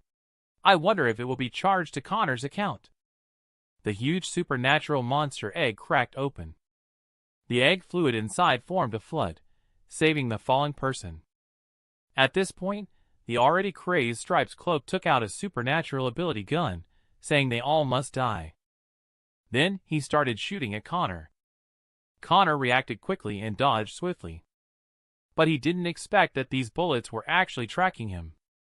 There was no way. He used metal control to form a sword and cut the bullets. But at the same time, Artifact Cloak released the restraints and returned to Stripe's hand. The enraged Stripe's cloak rushes towards Connor. They are engaging in a mysterious exchange in midair with a series of rapid movements. As a result, Connor accidentally got his arm cut by the cloak. So he immediately used Holy Light Healing. But he didn't expect the situation to be the same as with the Healing Cigar Commander before. It really couldn't be healed. And on the side, Stripe's cloak explained. Haha, you must not know why. That's because my artifact is in the sole category of supernatural ability, directly attacking people with psychic energy, so your healing doesn't work. Connor suddenly became excited. I really want to make this amazing S-level artifact my own. Perhaps it was Connor's words that angered the cloak. The cloak reached out one end towards Stripe's chest. Then he took out the blue pill. In the end, he forcibly fed Master the pill. After taking the drug, the Stripe's cloak's eyes emitted a blue light. An abnormally strong sensation. And over here, Connor doesn't feel too great either. He's already an S-level artifact to begin with. Adding the blue pill on top of that, how can he possibly fight? Just as Connor hasn't reacted yet, Cloak enlarges in the air and pounces towards Connor. By this time, Connor has no way to fly out of the coverage area. As a result, he was controlled by Cloak inside. I'm trapped inside. What is that shining over there? Stripe's cloak said. You are unlucky. I can no longer control it. You will be killed by it in despair. The cloak is enlarging and unfolding in the air. Then it wrapped Connor inside. Then inside the cloak, countless objects resembling meteors started to appear. They were coming towards Connor. What's all this? Are they really just stars?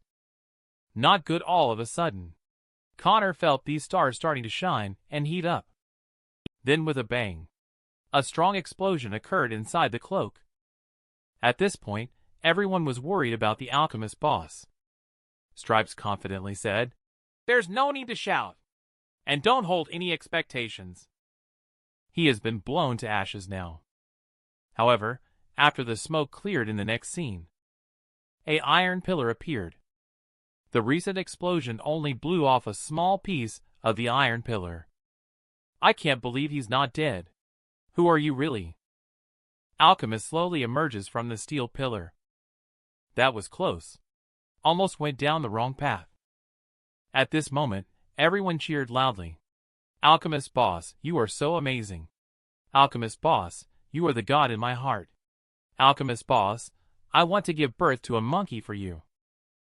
Then, Connor came out and took out the commander's cigar. He took a deep puff in front of Stripes. Stripes witnessed the shadow of the commander in this scene. He began to become crazy again. He rushed straight toward Connor. And Connor reached out his right hand. Cigar Commander, I will help you seek revenge. He made a killing move. The charging Stripes suddenly couldn't move. Then black substance started to gush out from Stripes' body. In this way, Stripes' cloak transformed into black substance and vanished into thin air. It turned out that Connor manipulated the trace amount of metal element within Stripes to make the Stripes' cloak self-destruct. At the moment of destruction, Stripes' cloak said, I really want to go home. In this way, Connor obtained Stripes' cloak. The soul Stripes' cloak has autonomous consciousness. It belongs to the soul category and can directly attack the soul or psychic energy of living beings. It inflicts particularly high damage and possesses excellent flexibility skills. There is another special ability. As soon as the previous owner of the soul energy dies, it will immediately pledge allegiance to the new owner. It will also change its appearance according to the aesthetic preferences of the new master. It really is an excellent artifact. After receiving the cloak, Connor turned around and left. It turns out he had arrived at Cigar Commander's home. Before passing away, Cigar Commander said, his son is still waiting for him to come back and play soccer with him. Now he might be disappointed. Connor came this time to fulfill his regrets. He used Cigar's ability. He created a smoke commander and then placed the commander's supernatural ability gem into the child's body. This way, the smoke commander can always accompany the child. It is a truly poignant and touching story. Everyone in this world possesses only one kind of supernatural ability. But this man has 999 kinds of supernatural abilities, yet he only wants to be an ordinary person. Until one day, his sister got injured. He swore to expose those hypocritical champions. After Connor dealt with Stripes' cloak, he arranged to meet Callie at Saint's hideout for a transaction. Callie, who arrived first, was chatting happily with Big Boo Girl. She was describing the scene where Alchemist Boss defeated Stripes' cloak. And Big Boo Girl on the side was listening with admiration written all over her face. But just then, Connor disguised as Fire Snake appeared behind them. Big Boo Girl, behind you. The suddenly appeared Fire Snake scared Big Boo Girl. But Fire Snake just coldly returned to being indifferent towards the big fuss. Then Callie was puzzled as to who this person was. Suddenly, the Big Boo Girl said, this person seems to be the one Blanche mentioned. Fire Snake is also a member of the Verdict-Ion organization. This made Callie let her guard down, and she began to talk to Connor. Are you Fire Snake? I am a close friend of the Alchemist Boss. However, Fire Snake simply replied coldly with a, yes. Callie was a bit confused by this. She also decided to probe Coldblood a bit. Sir, we were invited by your organization to handle the spoils of war. Where are the spoils of war from your organization? And Connor pulled the Big Boo Girl over. Then he pulled the chain again. That's how the floor was pulled open. Callie was about to fall. I am going to tease you today. Connor shouted 3 numbers. Callie's voice came from the pit. Ah, there's so much money in here. I'm going to get rich. Oh my God. I have never seen so much gold and jewelry before. I really want to lie in these treasures for the rest of my life. Alchemist mentioned these things. They are all spoils of war from the Verdict-Ion organization. Due to some special reasons, all authority is now handed over to UC Merchant Guild for handling. And at this moment, Callie is already taking the treasures. Rest assured, we will definitely help the organization handle the finances properly. The big boob girl on the side is very puzzled as to why Verdict-Ion organization would give such a large sum of treasure to the Sea Merchant Guild. Callie replied, "It might be because they want to establish a long-term cooperation with us. After all, our Sea Merchant Guild is the largest merchant guild. After trading, basic cooperative relationships will be established. And supernatural beings want to become powerful. Relying solely on their own strength is not enough. They also need to equip themselves with some supplementary weapons. In the future, when they need weapons, our merchant guild should also step in to help." Is this the happiness of having a beautiful girlfriend, with two men on the side looking jealous and envious? After Connor completed the cooperation with the Sea Merchant Guild, he returned to Port El City. As soon as he returned, Lily ran over, looking particularly worried.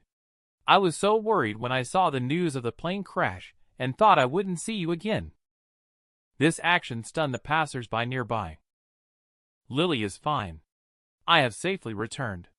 Don't worry, I will always be by your side." At the same time, Connor felt a sense of killing intent behind him. As tears welled up in her eyes, she said, "Next time, if there is a situation like this again, be sure to let me know your safety as soon as possible." "Okay, got it. I will definitely let you know next time. I'll take you back first. I need to meet someone later. And this person is Leon. He is now drinking alone because of his father's affairs. I feel like I have been neglected by the Godfather. Since Father has taken over, the Godfather hasn't contacted me." A psychic wave suddenly appeared in the surroundings. Hostesses were falling down one after another, and Leon still doesn't know what happened. Someone suddenly poured wine on Leon's head. I quickly guessed it was for revenge on Lily. And Leon angrily said, "Who dares to pour wine on my head from the 5-people group?" When he turned around, Leon immediately acted submissive and said, "It's you, Godfather. How could I dare?" "Leon, you just said that I was only using you. How could that be? In my eyes, you are the most promising person. Aren't you my first-choice confidant?" And upon hearing these words, Leon was moved to tears in an instant. "Really, Godfather, I have never been recognized like this before." Connor went on to say, "In order to dispel your doubts, I have decided to make an exception. I will give you the treatment of a psychic contract, which is reserved for official members of the organization." That's it. Connor used the psychic contract on Leon. He saw 6 pieces of pitch black in front of him. He only saw one spell array. Then he reached out his hand. And then he entered another place. When Leon regained consciousness again, it seemed like he had entered a fairyland. And at this moment, Connor appeared and told Leon that you have now formed a psychic contract with me and crossed the distance between the physical body and the soul. This is the soul space where you can materialize the imagined psychic energy. Recently, I have obtained many soul category supernatural abilities and artifacts, through which I have explored the existence of the soul space. If you sign a psychic contract with someone, you can share the same soul space. Then feel the gem on your forehead again. So Leon closed his eyes and concentrated on feeling it. When he opened his eyes again, a palace appeared before him. In front of the palace were rows of stone pillars. Connor was sitting on one of them. Next, Connor told Leon, "Here is the Cloudtop Palace. We will be able to exchange intelligence here at any time in the future. And now you are an official member. You can sit in Rat's seat. What to do when your girlfriend is angry? Of course, just hug her and kiss her directly." After Connor and Leon formed a psychic contract. Leon saw Cloudtop Palace and Connor said, "Now is your chance to become an official member. The Rat position is still vacant." Before Connor could finish his sentence, Leon excitedly ran towards the Rat position. He ended up running into an invisible wall. He asked Godfather in astonishment what was going on, with a speechless expression on his face. Connor responded, "Why are you in such a hurry? My position in the organization is at the same level as Rat. Where do I have the authority to let you act like Rat? And do you also want to be at the same level as me? What I mean is that the position of Rat is still vacant. You have been included as one of the candidates." Leon looked helpless. "Is Rat one of the candidates? Then my father must be too, right?" Connor chuckled and said, "Well done. You think pretty quickly, you silly boy." This is decided by the organization. The organization is a power-oriented organization. If you want to rise to a high position, you must have considerable strength and contribution. Leon could only helpless say I know. Then sensibly said to me to post a new task. This time there is indeed a task for you. Your father is unwilling to hand over the Arctic warrior to me for a long time. Your task this time is to find a way to lure him to the ambush location. I will take the initiative." Leon listened and thought it was quite simple. He immediately agreed, but he made a request to the Godfather that if I become a rat, could you introduce Rabbit's sister to me? Ever since he saw Rabbit's sister on TV last time, I couldn't help but fall in love with her. If I could marry Rabbit's sister in this lifetime, Leon would have no regrets. If Leon found out Rabbit is just a she-male, I don't know if he'd hit the wall and commit suicide. And Connor just sneered and thought it was beautiful. He kicked Leon out with one foot.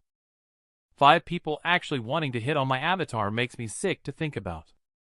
In the evening, Connor returned home and watched a TV report. The report revealed that Blanche was publicly wanted, which surprised Connor. Suddenly Lily, wearing a pink apron, appeared. Shyly, she said that the roast chicken was ready. Wow! Connor blushed and his heart raced as he stood up. Faced with Lily's question of whether the food looked good, he was at a loss for words. Lily then said, "I told you I have a surprise for you. Of course, it's not just the feast on the table." She suddenly became embarrassed. She directly stuffed a chicken leg into Connor's mouth. This Lily is really good at playing. The motivation to get into bed is super obvious. And then Lily suddenly thought of something. Just now, Connor asked about Blanche's news. So she mentioned hearing from other journalist friends that Champion Blanche colluded with a mysterious supernatural ability organization and disappeared after injuring several supernatural ability champions in District 2. And Connor replied, wondering why. Isn't her reputation as a righteous champion quite good? And these words instantly made Lily a bit upset.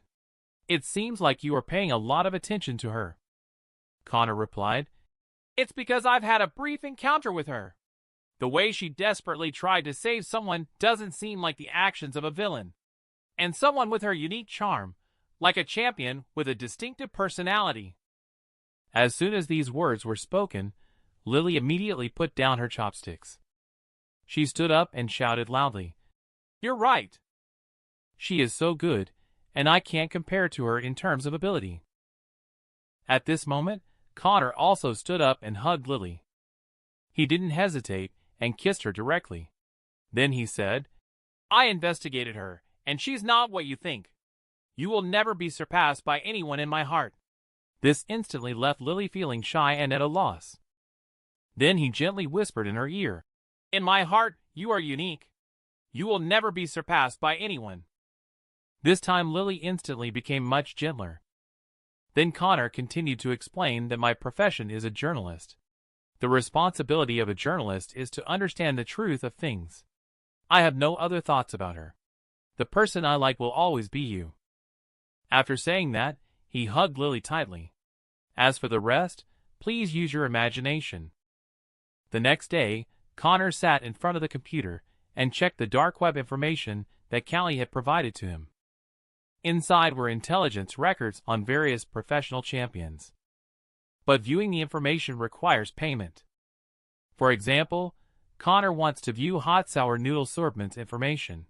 He needs to pay 100,000 coins first.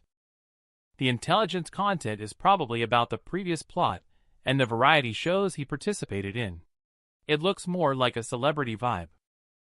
But there are also deeper records. It's about the last time Connor possessed hot sour noodle and taught other champions a lesson. His use of special abilities was all recorded by Dark Web back then. Connor then looked up the information on Arctic Warrior. The result showed no intelligence. He then searched for Blanche. The gist of it is that Blanche and Masked Boxer belonged to Night Company, and in the previous incident of rescuing children, it was believed that Blanche conspired with Verdict Island organization to kill Masked Boxer, leading to a wanted notice being issued for them. Additionally, there is a rumor that Blanche is in a romantic relationship with Fire Snake from Verdict Island organization. After reading the information, Connor was very shocked. He didn't expect Masked Boxer to actually be a professional champion of Night Company. He was clearly a member of Saint. Could it be that there are issues within this company as well? Finally, Connor noticed that there is information about the Verdict Island organization on the dark web. But accessing the information requires 30 million. Surprised, Connor said, "I didn't realize my information was worth that much." Then on the other side, Mechanical Warlord informed Beast Dragon that the conscription plan had changed. This time, Arctic Warrior will go instead.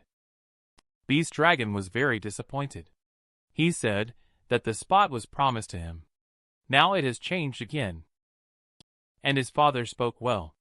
Because there are really too many dangers in the White Cavity. Not letting you go is for your safety. But Beast Dragon doesn't listen. He thinks his father looks down on him. He angrily stormed out the door. And at this moment, Leon appeared. This person is his own son. He vied for favor with his father, and sold out all his old man's information. But his father did not blame him too much. Instead, he also started making deals with the main character like he did. He also started competing for favoritism with his own son. That day, Leon came to eavesdrop on his own father's information again. He asked his just angered brother what had happened.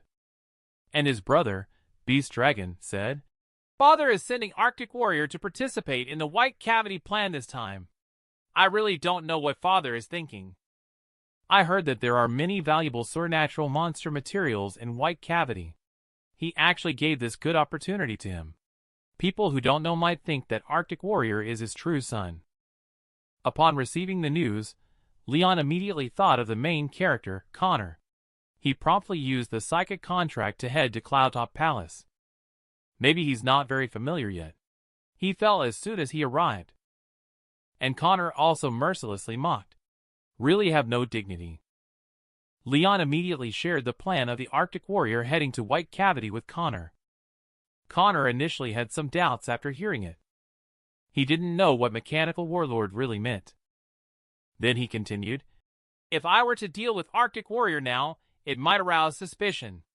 After all, he has a close relationship with Hat Guy. In that case, I'll wait until both he and I are at White Cavity before taking action. After all, anything can happen inside White Cavity." Then Connor said to Leon, "Your next plan is to ensure that your father's plan is flawless. Once Arctic Warrior and I enter White Cavity, the rest will be easy." After the conversation ended, Connor took the opportunity, while Lily was at work and no one was home. He leveled up his supernatural ability to prepare for going to White Cavity. He first leveled up Disguise and Avatar. Instant Disguise can complete the disguise within 0.01 seconds. The disguise slot allows for clothing combinations to be stored in 3 out of 9 compartments, capable of significantly changing body shape, appearance, voice, and can specify specific characteristics. Provides acting assistance. Please be cautious when setting. Instant Avatar creates an avatar with 1/3 the strength of the original body. It lasts for 6 hours. Connor plans to have the 4th member of the Verdict Island organization, Jack, appear. He has been equipped with 2 supernatural abilities, Deep Sea Ghost and Flame Attack. Level A Level Water Control Skill 1 Killer Rain Skill 2 River Protection Skill 3 Water Spike a Level Flame Lord Skill 1 Undead Bird Summon Skill 2 to control all flames within his domain range that do not exceed his own level. Connor thinks the name Jack is very cool. So he set the character's personality to be particularly arrogant. Can you believe it? His beautiful A-level female champion has actually been wanted by the police. Not long ago, she was still a star champion with countless fans. But now she is being sought after by her own company. She doesn't understand why the company is arresting her without any reason. The only person she can rely on now is Fire Snake. Because she once saved a group of children with Fire Snake. She feels that Fire Snake is a trustworthy person. So, she came to Port L City where Alchemist often appears to take a look. But just when she thought she had safely escaped the pursuit, a voice came from the bushes. "Do you think you can escape from the palm of my hand?" Blanche was so frightened that she quickly jumped back and asked, "Who are you? If you want to fight, then let's fight. Don't hide in the shadows," she said. "And the bush guy is just sleazy. Haha, why are you getting all defensive? Think about how you used to deal with me before. Now I'm going to slyly use poison needle to stab you to death." Blanche was stabbed in the chest by the poison needle. But suddenly Lily appeared. "Are you okay, that girl? What happened to your chest?" And at this moment, poison needle flew towards Lily. But at the same time, a bolt of lightning struck and shattered the poison needle. It turned out that the Fire Snake appeared. The person hiding in the dark said, "You are the one who extinguished the Vertictile Fire Snake of the Saint organization some time ago, right? I didn't expect you to show up here. It just so happens that I want to test your skills." The person hiding in the dark then shot out poison aura. Connor also countered with a lightning attack. But he didn't expect that the opponent's attack dispersed Connor's attack. This caught Connor by surprise, and caught off guard at the same time. The result was that he took the attack with his body. Blanche and Lily behind also suffered collateral damage. However, the scene is quite romantic. But at the same time, Blanche suddenly remembered the poison aura. "Are you awake by any chance?" The person hiding in the dark appears. "Yes, I didn't expect you to still remember me." Blanche breaks out in a cold sweat. "Why? 2 years ago, I personally arrested you and sent you to prison with a life sentence. Why are you appearing here?" While Wake just chuckled coldly. "Of course, there are noble people helping. And I am no longer the weak Wake from before. I am now an S-level supernatural being." Connor heard it. In his heart, he was thinking that he had indeed just displayed a power level above a level. Although I am confident in defeating him, Lily is still by his side. Fighting would probably affect Lily. I can only try this move now. Connor calmly said to Wake, "You are very strong. But now there are 2 of us. And the S-level alchemist from the Vertictile organization is also on the way. How confident are you feeling about your chances of winning?" And Lily also picked up the phone, saying she is going to call the Champion Association for help. Upon hearing these words, Wake started to feel a bit guilty. "Humph. You have the numbers advantage today. Just wait, I will bring more people to take your lives." Connor and Lily both sighed. "I never thought we actually scared him away." Blanche wants to ask Fire Snake a question. Connor just said, "You should go back and heal first. I will come to find you once you are better." He soon disappeared from their sight. Lily then asked, "Do you all come and go like shadows, leaving no trace?" Blanche replied, "No, not all of us. This is just his personal behavior." "Do you know who this man is?"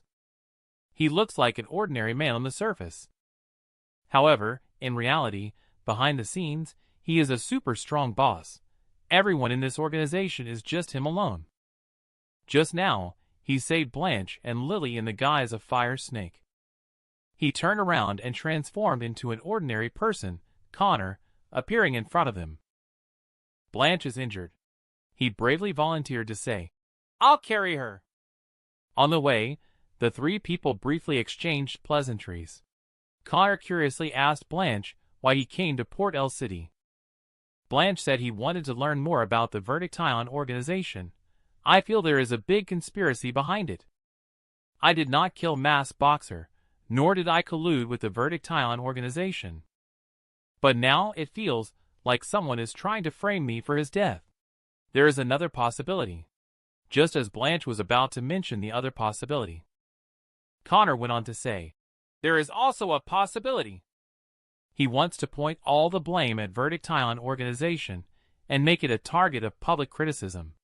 After listening to what Connor said, Blanche is very surprised that she did not expect you to think the same way. Connor continued, because of these rumors and reports, they are not only targeted at you alone, but also without exception mention another piece of information. That is the mysterious organization Verdict Island. Then Blanche said, yes, it's possible that this matter is really targeting the Verdict Island organization. You may not know, but now supernatural beings in all districts are terrified of the Verdict Island organization. There are even rumors that the mysterious organization Verdict Island intends to rule the entire Earth. Connor heard infinite question marks in his mind. How come I didn't know? I want to rule the entire Earth. Blanche continued, it's because of this incident that I discovered those pursuing me possess a variety of supernatural abilities. Logically, my small bounty shouldn't have attracted so many people to come after me. Therefore, I suspect they are all targeting me, colluding with the Verdict Island organization for this information. Now, the Verdict Island organization has too many powerful individuals appearing.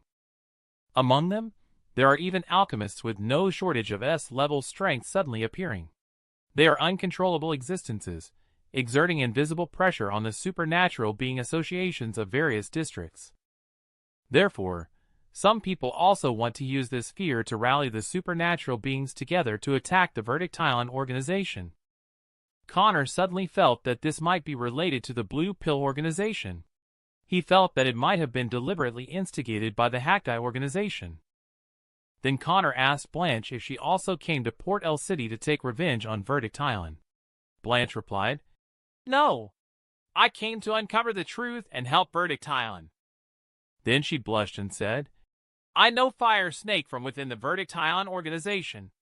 We have fought side by side, risking our lives, and saved a group of children. He miraculously appeared just now and saved me. So, I trust him and want to find him to ask about the true intentions of the Verdict Island organization. And on the side, Lily smiled. Does Blanche like Fire Snake? She, Blanche, blushed at the question. She quickly said, no, I don't. There has always been a woman by this man's side. If you guys hit the like button, you can as well. That night, Connor brought the injured Blanche back home. Early the next morning, Lily prepared breakfast.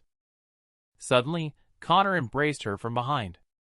The two of them were completely immersed in their own world, paying no attention to Blanche behind them. Lily left after making breakfast. Blanche also expressed gratitude for the care she received last night. She didn't expect to recover so quickly. She is also ready to leave to fulfill her own mission. She has no idea at all. Last night, it was Connor who secretly gave her the healing potion after Blanche had left. Connor went to the seaside to try out Jack's skills. He put on the Jack suit. She walked on the waves and saw two familiar figures. It turned out that she saw a ship. On the ship, Callie was arguing with someone. You are not welcome here. Leave now. Across from them are members of the Elle Merchant Guild. Stop making a scene. If it weren't for us backing Callie's family, you wouldn't even have a few S-level weapons. You are no longer the superior Callie's family you once were. If you have to blame someone, it can only be that your Callie's family fell too quickly. Joanna on the side couldn't bear it any longer. She stood up and said, Don't be shameless. And the arrogant Jet from the Elle Merchant Guild retorted, Shameless? Then let me show you shameless. Strip Joanna's clothes off for me. I want to see what the second most beautiful woman in the Great Sea looks like. After saying that, his two henchmen approached Callie. Suddenly a voice appeared. Hi, two beauties. Do you know how to get to Port El City? Callie got excited the moment she saw your outfit. You must be Alchemist Uncle's associate, right? Connor said helplessly. Associate? Sounds strange. I am Jack from the Verdict Island organization. The tourists on the boat began taking photos one after another. Wow! Verdict Ion organization has produced a new talent again. He sounds like he's only in his early teens. I wonder how skilled he is. Joanna shouted. Dragon, hello. We are friends of the alchemist. Can you take us away? Connor directly replied. It's not acceptable to just leave like this. It should be them who leave. Jet from the Elm Merchant Guild has angered Connor. He directly ordered his men to deal with him. The two men rushed towards Connor. The Dark Swordsman unleashed a black sword aura attack. Meanwhile, Connor's side generated a mist of water. Everyone looked surprised. Callie also exclaimed, saying, What move is this? At this moment, a huge humanoid water monster appeared behind Connor, blocking the attack. This should be one of the skills of the A-level supernatural ability Water Control, River Protection. Connor then said, Is this your full strength? Well then, it's my turn next. Do you know how strong this man is? This uncle is him. This young man is him. Even this girl is him. Even this little boy is him now. Every person in this world has only one supernatural ability. However, his supernatural ability gives him 999 different abilities, but in order to not appear too strange, he plays multiple roles. He transforms into the young boy Jack to show off. A huge humanoid water monster appeared behind Connor. This should be one of the abilities of the A-level supernatural ability Water Control, known as River Protection. Connor continued, Is this your full strength? Now it's my turn. Under the protection of River Protection, the Dark Swordsman couldn't get close to Connor at all. And just a drop of water can serve as a deadly weapon. This leaves the Dark Swordsman with no chance of winning. Next, Fire Scepter steps forward. I know you are a water element supernatural being. Although your strength on the sea surface has greatly increased, some gaps cannot be offset by geographical advantage alone. Let me teach you a lesson in humility. After Fire Scepter said confidently, he then launched a Fire Dragon attack. Connor jeered, saying, Lots of talk for someone not very strong. And by the way, who told you I'm just a water element supernatural being? He then activated the Lord Consciousness of the A-level supernatural ability Flame Lord. He can control flames around him that are no more powerful than his own level. So Connor controlled the Fire Dragon of the Fire Scepter to attack back towards the Fire Scepter. The crowd on the side got excited again. Wow! Such a young age, and already a water-fire dual-category supernatural being. The strength of the Verdict Ion organization is really terrifying. After Connor drove away Jet and his two henchmen, he arrived on the ship. Callie came to ask Connor questions. Jack, little brother, since you are also a member of Verdict Ion, can you help me find Uncle Alchemist? We would like to invite him to participate. Auction of Supernatural Monster Weapons hosted by Sea Merchant Guild. Connor continued, I can make you external members of the Verdict Ion organization. As long as you sign the psychic contract, you can contact Alchemist at any time. Callie was extremely excited after hearing this. Even though it's so easy to become an external member of Verdict Ion, she was still thinking about whether she should bribe with an S-level artifact. And that's how it went. Callie and Joanna have both signed the psychic contract. The auction of Sea Merchant Guild supernatural monster weapons started in the evening. Connor also arrived at the auction as scheduled. But at this moment, Jet from the ship appeared during the day. What is he carrying on his back? Then he made a triumphant expression and said, Important guests have just arrived. Why did you start in such a hurry? This girl is called Callie. She started to admire the alchemist boss ever since she first met the alchemist. Before the auction, Callie had been talking about the Verdict Ion organization to her grandfather. She said that this organization is both powerful and wealthy. She hopes that our Callie's family can establish a relationship with their organization. In this way, Callie's family's position in the Merchant Guild will be elevated. Callie hinted at her grandfather. We want to establish a relationship with their organization. Should we show our sincerity? Cody, Callie's grandfather, laughed heartily. My granddaughter is really clever. Based on what you said, we can organize a supernatural monster weapon auction and invite alchemists to attend. Then we can graciously present the S-level supernatural monster weapon from Callie's family. Let Verdict Tylon know about the strength and sincerity of Callie's family. Callie quickly thanked her grandfather upon hearing this. But nearby, Joanna seems unhappy. The auction was held as scheduled that day. Connor also came as promised. But at the same time, an uninvited guest also showed up unexpectedly. That is the Jet, who was driven away by Connor before, and he is now carrying something behind him. Callie, who was standing on the side, saw Jet coming. She was very angry. Don't think I don't know what you're up to. Nobody brings a supernatural monster weapon to an auction. Jet didn't care at all about what Callie said. Instead, he taunted, It seems like your family, Callie's family, is really on its last legs. So desperate to seek support. He then said to the arriving guests, The supernatural monster weapons from Callie's family are indeed exceptional. However, the prices are extremely high. Considering some recent rumors and gossip, I have brought a few supernatural monster weapons to test the merchandise, just to prevent anyone from being cheated. Joanna was indeed anxious, but Callie's grandpa remained calm. Let's take a look first. So the auction proceeded as normal. The first item introduced is the blue armor, which can withstand a powerful strike from a B-level supernatural being. Starting bid is 3 million. Bidding has started just like that. Buyers are bidding one after another. The highest bid has reached 6 million. Jet called them a bunch of fools. This outfit is worth at most 5 million. Callie's family is trying to deceive people with this kind of thing. They couldn't possibly not have a decent supernatural monster weapon.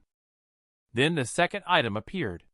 This is Callie's grandpa's masterpiece light glove, with a starting price of 200 million. This surprised Jet. Didn't expect they would bring out the hidden treasure so soon. This is a 2-star S-level supernatural monster equipment. Even an A-level body enhancement category supernatural being wearing this glove can fight against S-level strong ones. Then the bidding quickly exceeded 300 million. Callie's grandpa said to Connor, If the esteemed alchemist is interested, feel free to raise the bid. However, Connor replied, The total funds of the Verdict Tylon organization add up to only 200 million. We can't afford to bid. At this point, Callie's grandpa placed his hand on Connor's hand reassuringly. The Sea Merchant Guild is determined to make amends with the Verdict Tylon organization. If you are willing, we can provide our assistance free of charge. Hope to see you smile. Connor saw Callie's grandpa expressing his intention, so he said, Then I will obey your orders respectfully. The light glove was auctioned by the alchemist. Next up is the third item. It is a 1-star S-level supernatural monster weapon, the Black Shield.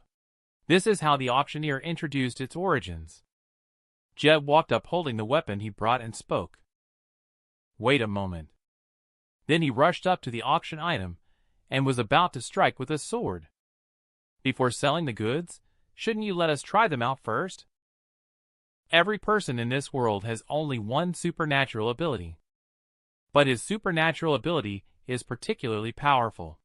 Not only can he peel off other people's supernatural abilities, he can also peel off supernatural monster weapons. Just now, Jet was about to cause trouble in the Callie family. He took out the S-level deep blue. He swung towards Callie's house with the S-level shield. Everyone is well aware. Although the Black Shield is an S-level supernatural monster shield, it actually only possesses S-level elemental resistance. It would be very dangerous for it to face off against Deep Blue, an S-level physical attacker. Callie is also filled with anger. She walked up to Connor, the alchemist uncle. Can I borrow your light glove? I want to break that giant sword. At this moment, the alchemist suddenly put his hand on Callie's forehead to comfort her. He confidently said, It's okay. Just be patient and watch. On Jet's side, Deep Blue struck down, but Black Shield remained undamaged. This surprised Jet. He then raised his sword high and struck the shield heavily. As a result, Deep Blue broke. The audience below started to stir. Can you believe it? The young master of the esteemed Uruk family. Could it be that he is using counterfeit goods? It's really embarrassing to use fake products to make a scene. And then Callie asked Uncle Alchemist, "Did you already know that the great sword was broken?" It turns out it was already the case before. The alchemist pretended to be an old friend of Jet's while chatting with him. He touched the supernatural monster weapons he had brought. He also casually used Deep Blue peeling to remove some energy quickly. The current Deep Blue is just a C-level weapon. Of course, it can't break the S-level Black Shield. Jet here is both embarrassed and sad. Why did this happen? Fire Scepter on the side said, Alchemist previously touched the supernatural monster weapon that brought us here. And he is an S-level supernatural being. Maybe his metal control altered the weapon. This resulted in the weapon ability failing. And at this point, the crowd below started discussing heatedly again. Jet could only think so. So he decided to try the other two supernatural monster weapons. In this way, he used the sound waves generated by the other supernatural monster weapon to make people dizzy and brain swollen. The two S-level supernatural monster weapons in his hands seem to have no problem both in attack and defense. This further confuses Jet. At this time, Callie comes over to accuse Jet. "Have you caused enough trouble? First you came to make a scene, and now you are framing our guests." At this moment, Fire Scepter came out and said, "It's possible that I really made a mistake. It's also possible that it was done by a traitor within the family." And so it was. The members of the Jet family left with their heads hanging low. Connor chuckled softly. Fortunately, when Peeling was trying to wield the other two weapons at that time, he was interrupted. But Callie's grandpa was very clear. An S-level weapon is something that most people simply cannot disarm. So he said to Connor, "Mr. Alchemist, let's chat in the VIP room. I would like to hear from you how you managed to do it." This man looks like an ordinary honest person. But in reality, he has spun a massive lie to the entire supernatural ability world. At the auction, Jet deliberately caused trouble in an attempt to destroy Callie's family's reputation. When Callie was in a hurry seeking help from Connor. Connor, however, calmly said, "Don't worry, I've got this." As a result, Jet's Deep Blue did encounter some issues. Although no one knows it was Connor who tampered with it. But Callie's grandpa still guessed it. So he invited Connor to the undisturbed VIP room. "Alchemist, there are no outsiders here. I hope you can answer my doubts." So Connor began to act. He still used the same old rhetoric. Whether it's a supernatural monster or a supernatural being, they both possess a supernatural ability factor, which I inadvertently discovered. It turns out that there is also a supernatural ability factor in the weapons of supernatural monsters. Is Joanna on the side saying supernatural ability factor? Is it the same thing as factor in alchemy that we have? Callie's grandpa also followed up and said yes. In supernatural monster weapons, there is a kind of energy that we in alchemy refer to as factor. However, we can only perceive factor using psychic energy and cannot refine it. I wonder how your organization achieves this.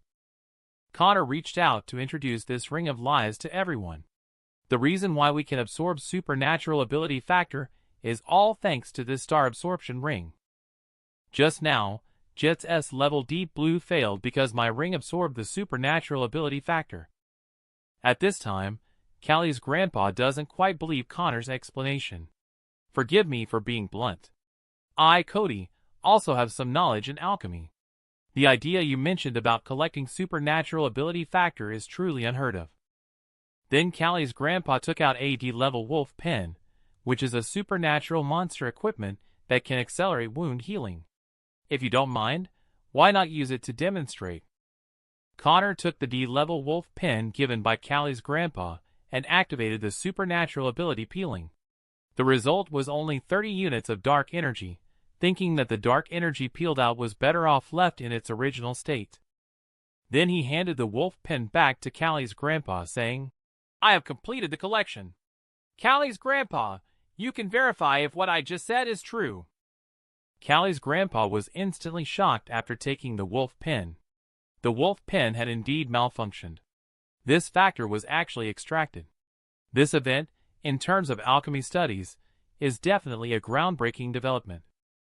Joanna on the side also felt surprised. But she was more curious and asked, how will the collected supernatural ability factor be handled? Connor heard this, and internally felt happy that someone finally brought up the main point. This way, I can rightfully tell Callie's family about the concept of the supernatural ability potion. This can help strengthen Callie's family's power. In the upcoming journey across the Great Sea, we will have an ally. And so, Connor continued to tell his enormous lie. As you may all know, all of us members of the Verdict Island organization have more than 2 supernatural beings because of the supernatural ability potion. Then, Connor asked Callie's grandpa about the supernatural monster weapon. Why can this small part of the supernatural ability factor reach 3 times the original body? Callie's grandpa replied, yes.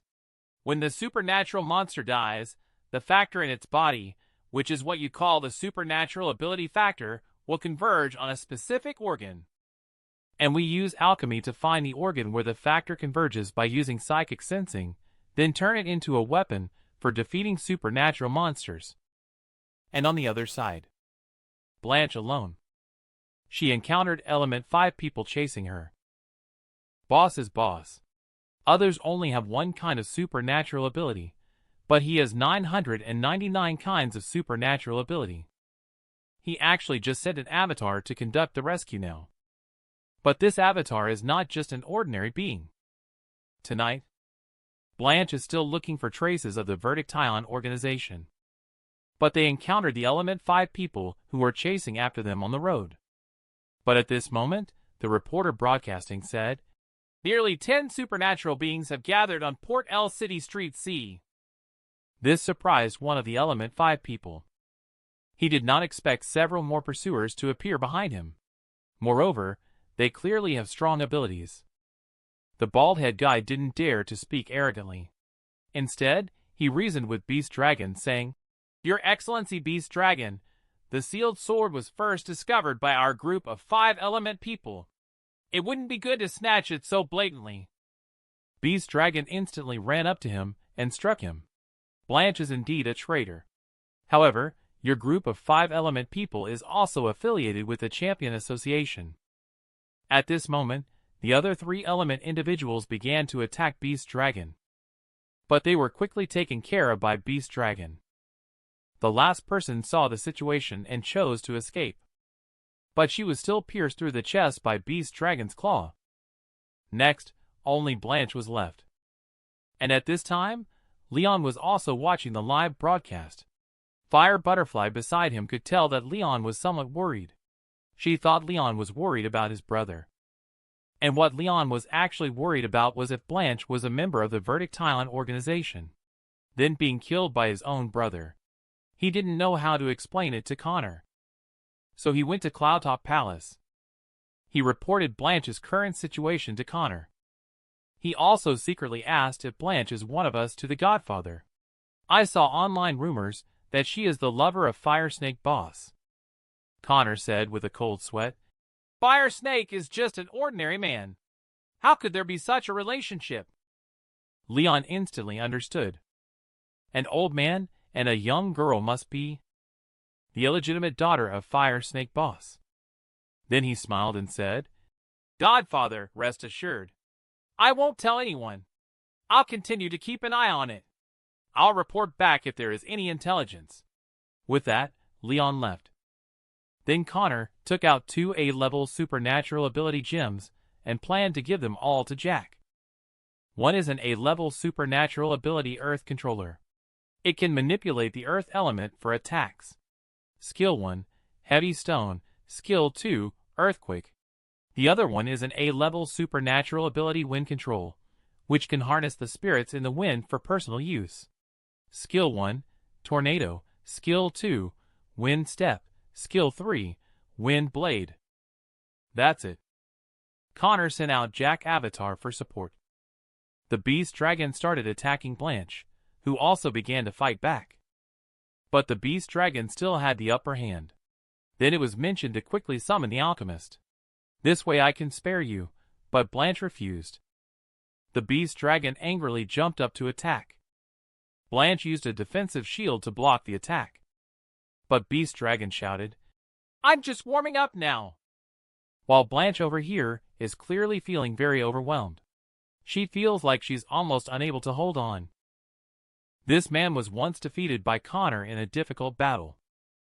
He is seeking revenge now. He has been thinking of finding Alchemist to have another fight. But unfortunately, he probably can't even dream of that. Right now, he can't even beat one of Connor's avatars.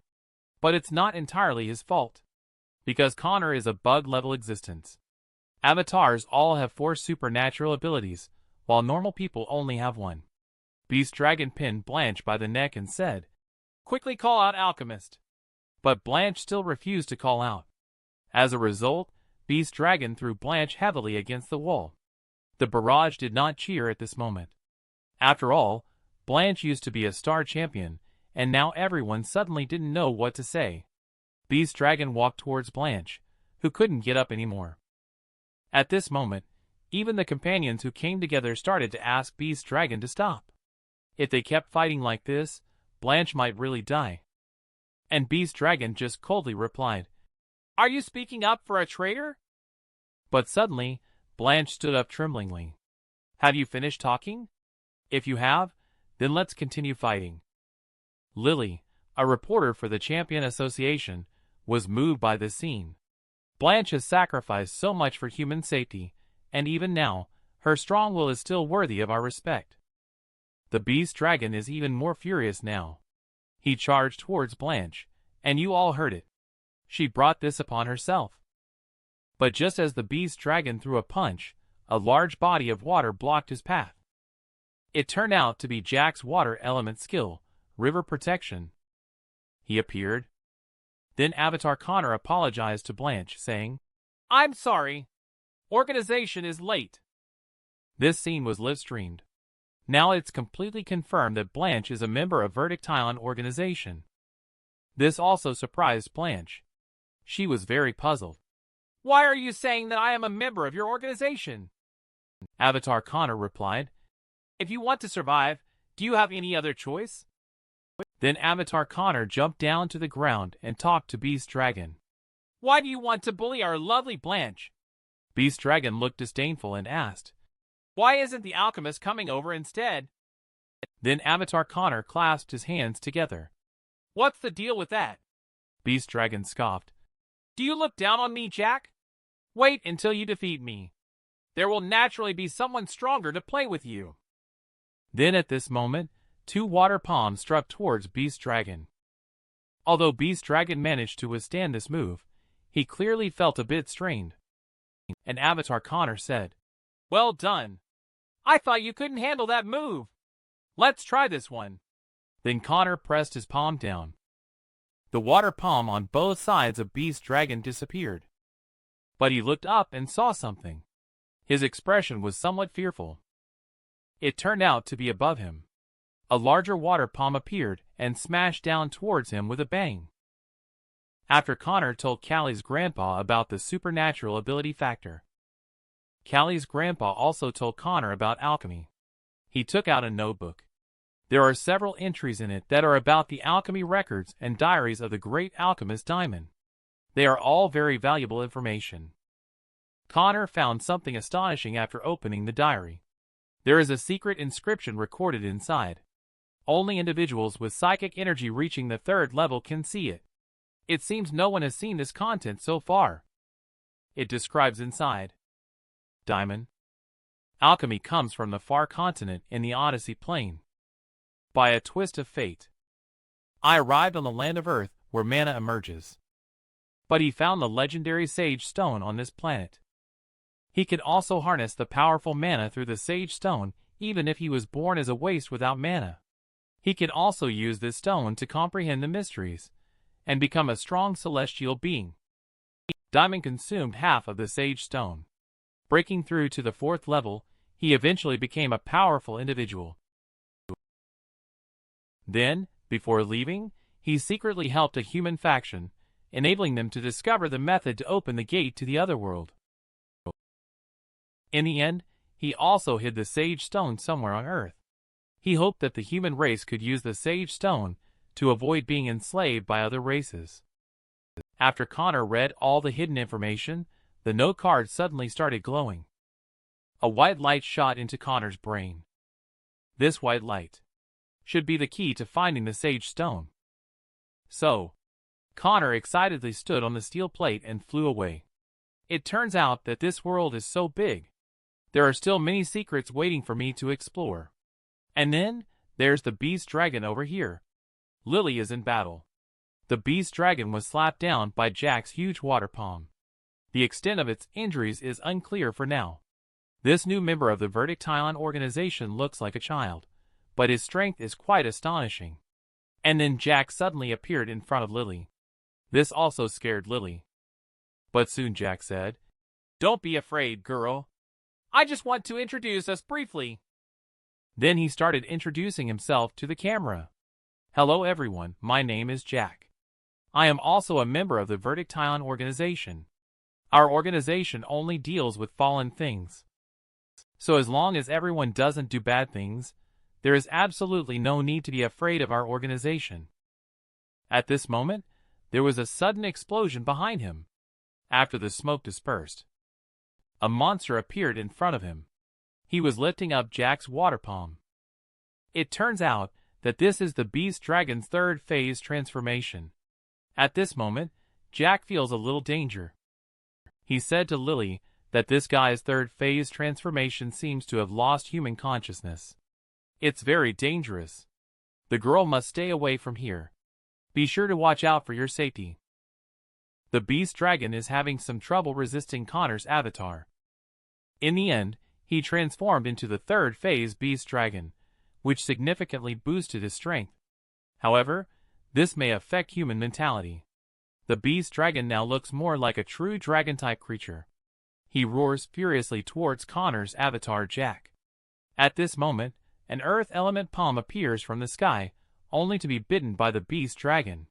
The flying earth palm carries the beast dragon up into the sky.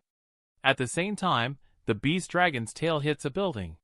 Leon, who is watching from the building, shouts out, "That Jack is about the same age as me, but he's already so powerful. Our Verdict-Ion organization is impressive." On the side, the fire butterfly says to Leon, "Have you noticed that it suddenly got colder here?" It turns out that at this moment, the upper half of the building where Leon and the others are located was completely destroyed by the beast dragon. Fire Butterfly also mocked about it. He really lives up to his reputation as our young master. He almost wiped out our entire team. Beast Dragon is still grappling with Earth Palm over there. I really can't understand what he's thinking. After that, Beast Dragon accidentally stepped on and crushed a falling rock. The rock happened to be falling towards Lily. Just as Lily was so scared that she closed her eyes. She was saved by Connor's avatar Jack. Just as Lily was about to say thank you. Suddenly, a sword appeared in Jack's chest, piercing through his torso. It turned out that Jack was ambushed by the nomadic swordsman. He had been biding his time, waiting for the moment when Jack was distracted by saving Lily, and then launched the wind blade slash. Then he fell down somehow. At this moment, the live broadcast reporter explained. It turns out that just now, the nomadic swordsman, in order to break through Jack's defense, was willing to endure the backlash of the wind blade slash, and used a move with an S-level power. At this point, Jack's defense is very fragile. One more critical strike will shatter it. However, all these vulnerabilities are because Jack was distracted and saved an innocent journalist, which suddenly makes one's feelings somewhat complex. Now it's no longer clear which side is the champion camp. Boxing Beauty also made a move against Jack's River Protection. She punched River Protection in the body. In an instant, River Protection's lower body was destroyed. Then she said, "I can only do this much. The rest is up to you, Beast Dragon." Lily also started to report. Now Jack is in a somewhat dangerous situation. His river protection was shattered by 3 champions working together. This place has turned into a swamp. At this moment, Jack flew into the air and unleashed Wind Blade. Wind Blade struck the abdomen of the beast dragon. The injured beast dragon is falling. At this moment, Jack's hands are wrapped with earth element. It hammers towards the falling beast dragon. Connor was ambushed from behind by the nomadic swordsman in order to save Lily. Then Boxing Beauty threw a punch at Connor's river protection. Just when everyone thought Connor was in danger, Connor activated his 3rd supernatural ability, Wind Blade, in the wind category. The Wind Blade struck the abdomen of the beast dragon. The injured beast dragon is falling. At this moment, Jack's hands are wrapped with earth element. It is heading towards the falling beast dragon with a hammer. That's how the beast dragon was viciously hammered by Jack's earth element fist. Then Jack said, "Stop struggling. This time, it will be over for good." And then he unleashed an earthquake.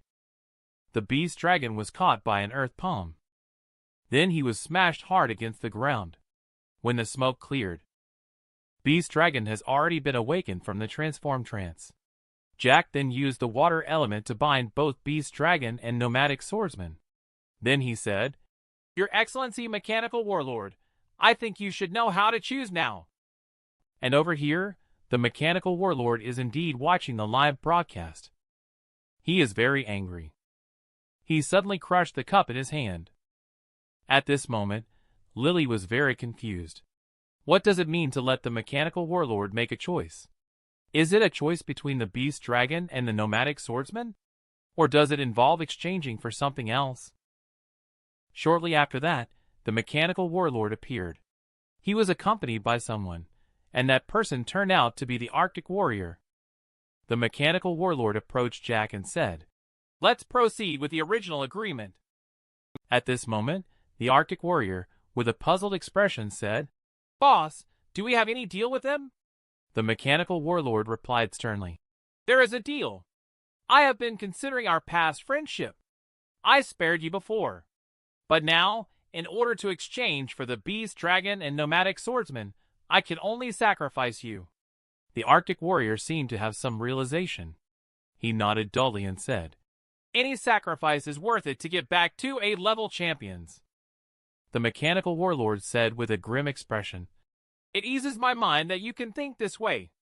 Then he pushed the Arctic Warrior away. Then he launched an attack. He directly cut off all of his limbs. This scene shocked many people. Only Leon said happily, "Why didn't we do this earlier? No need to dilly-dally for so long.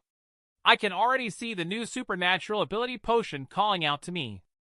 Then the Mechanical Warlord grabbed the Arctic Warrior and threw him in front of Jack. The Arctic Warrior looked full of hatred and said, "We have no grievances with each other. Why are you targeting me?" Jack responded, "Do you even know what you've done? Not only have you been using drugs, but you've also been killing innocents. This is the justice of the Verdiction organization for your sins." After saying that, he returned the Beast Dragon and Nomadic Swordsman to the Mechanical Warlord. The Mechanical Warlord also mentioned, "I have cleared the passage. The rest is up to you." At this moment, the Arctic Warrior, whose body was the only one left beside him, began laughing uncontrollably. Then, blue liquid started flowing out of his mouth. Suddenly, he burst and exploded. After the explosion, a new Arctic Warrior appeared. He said, "What should I do to repay you next?"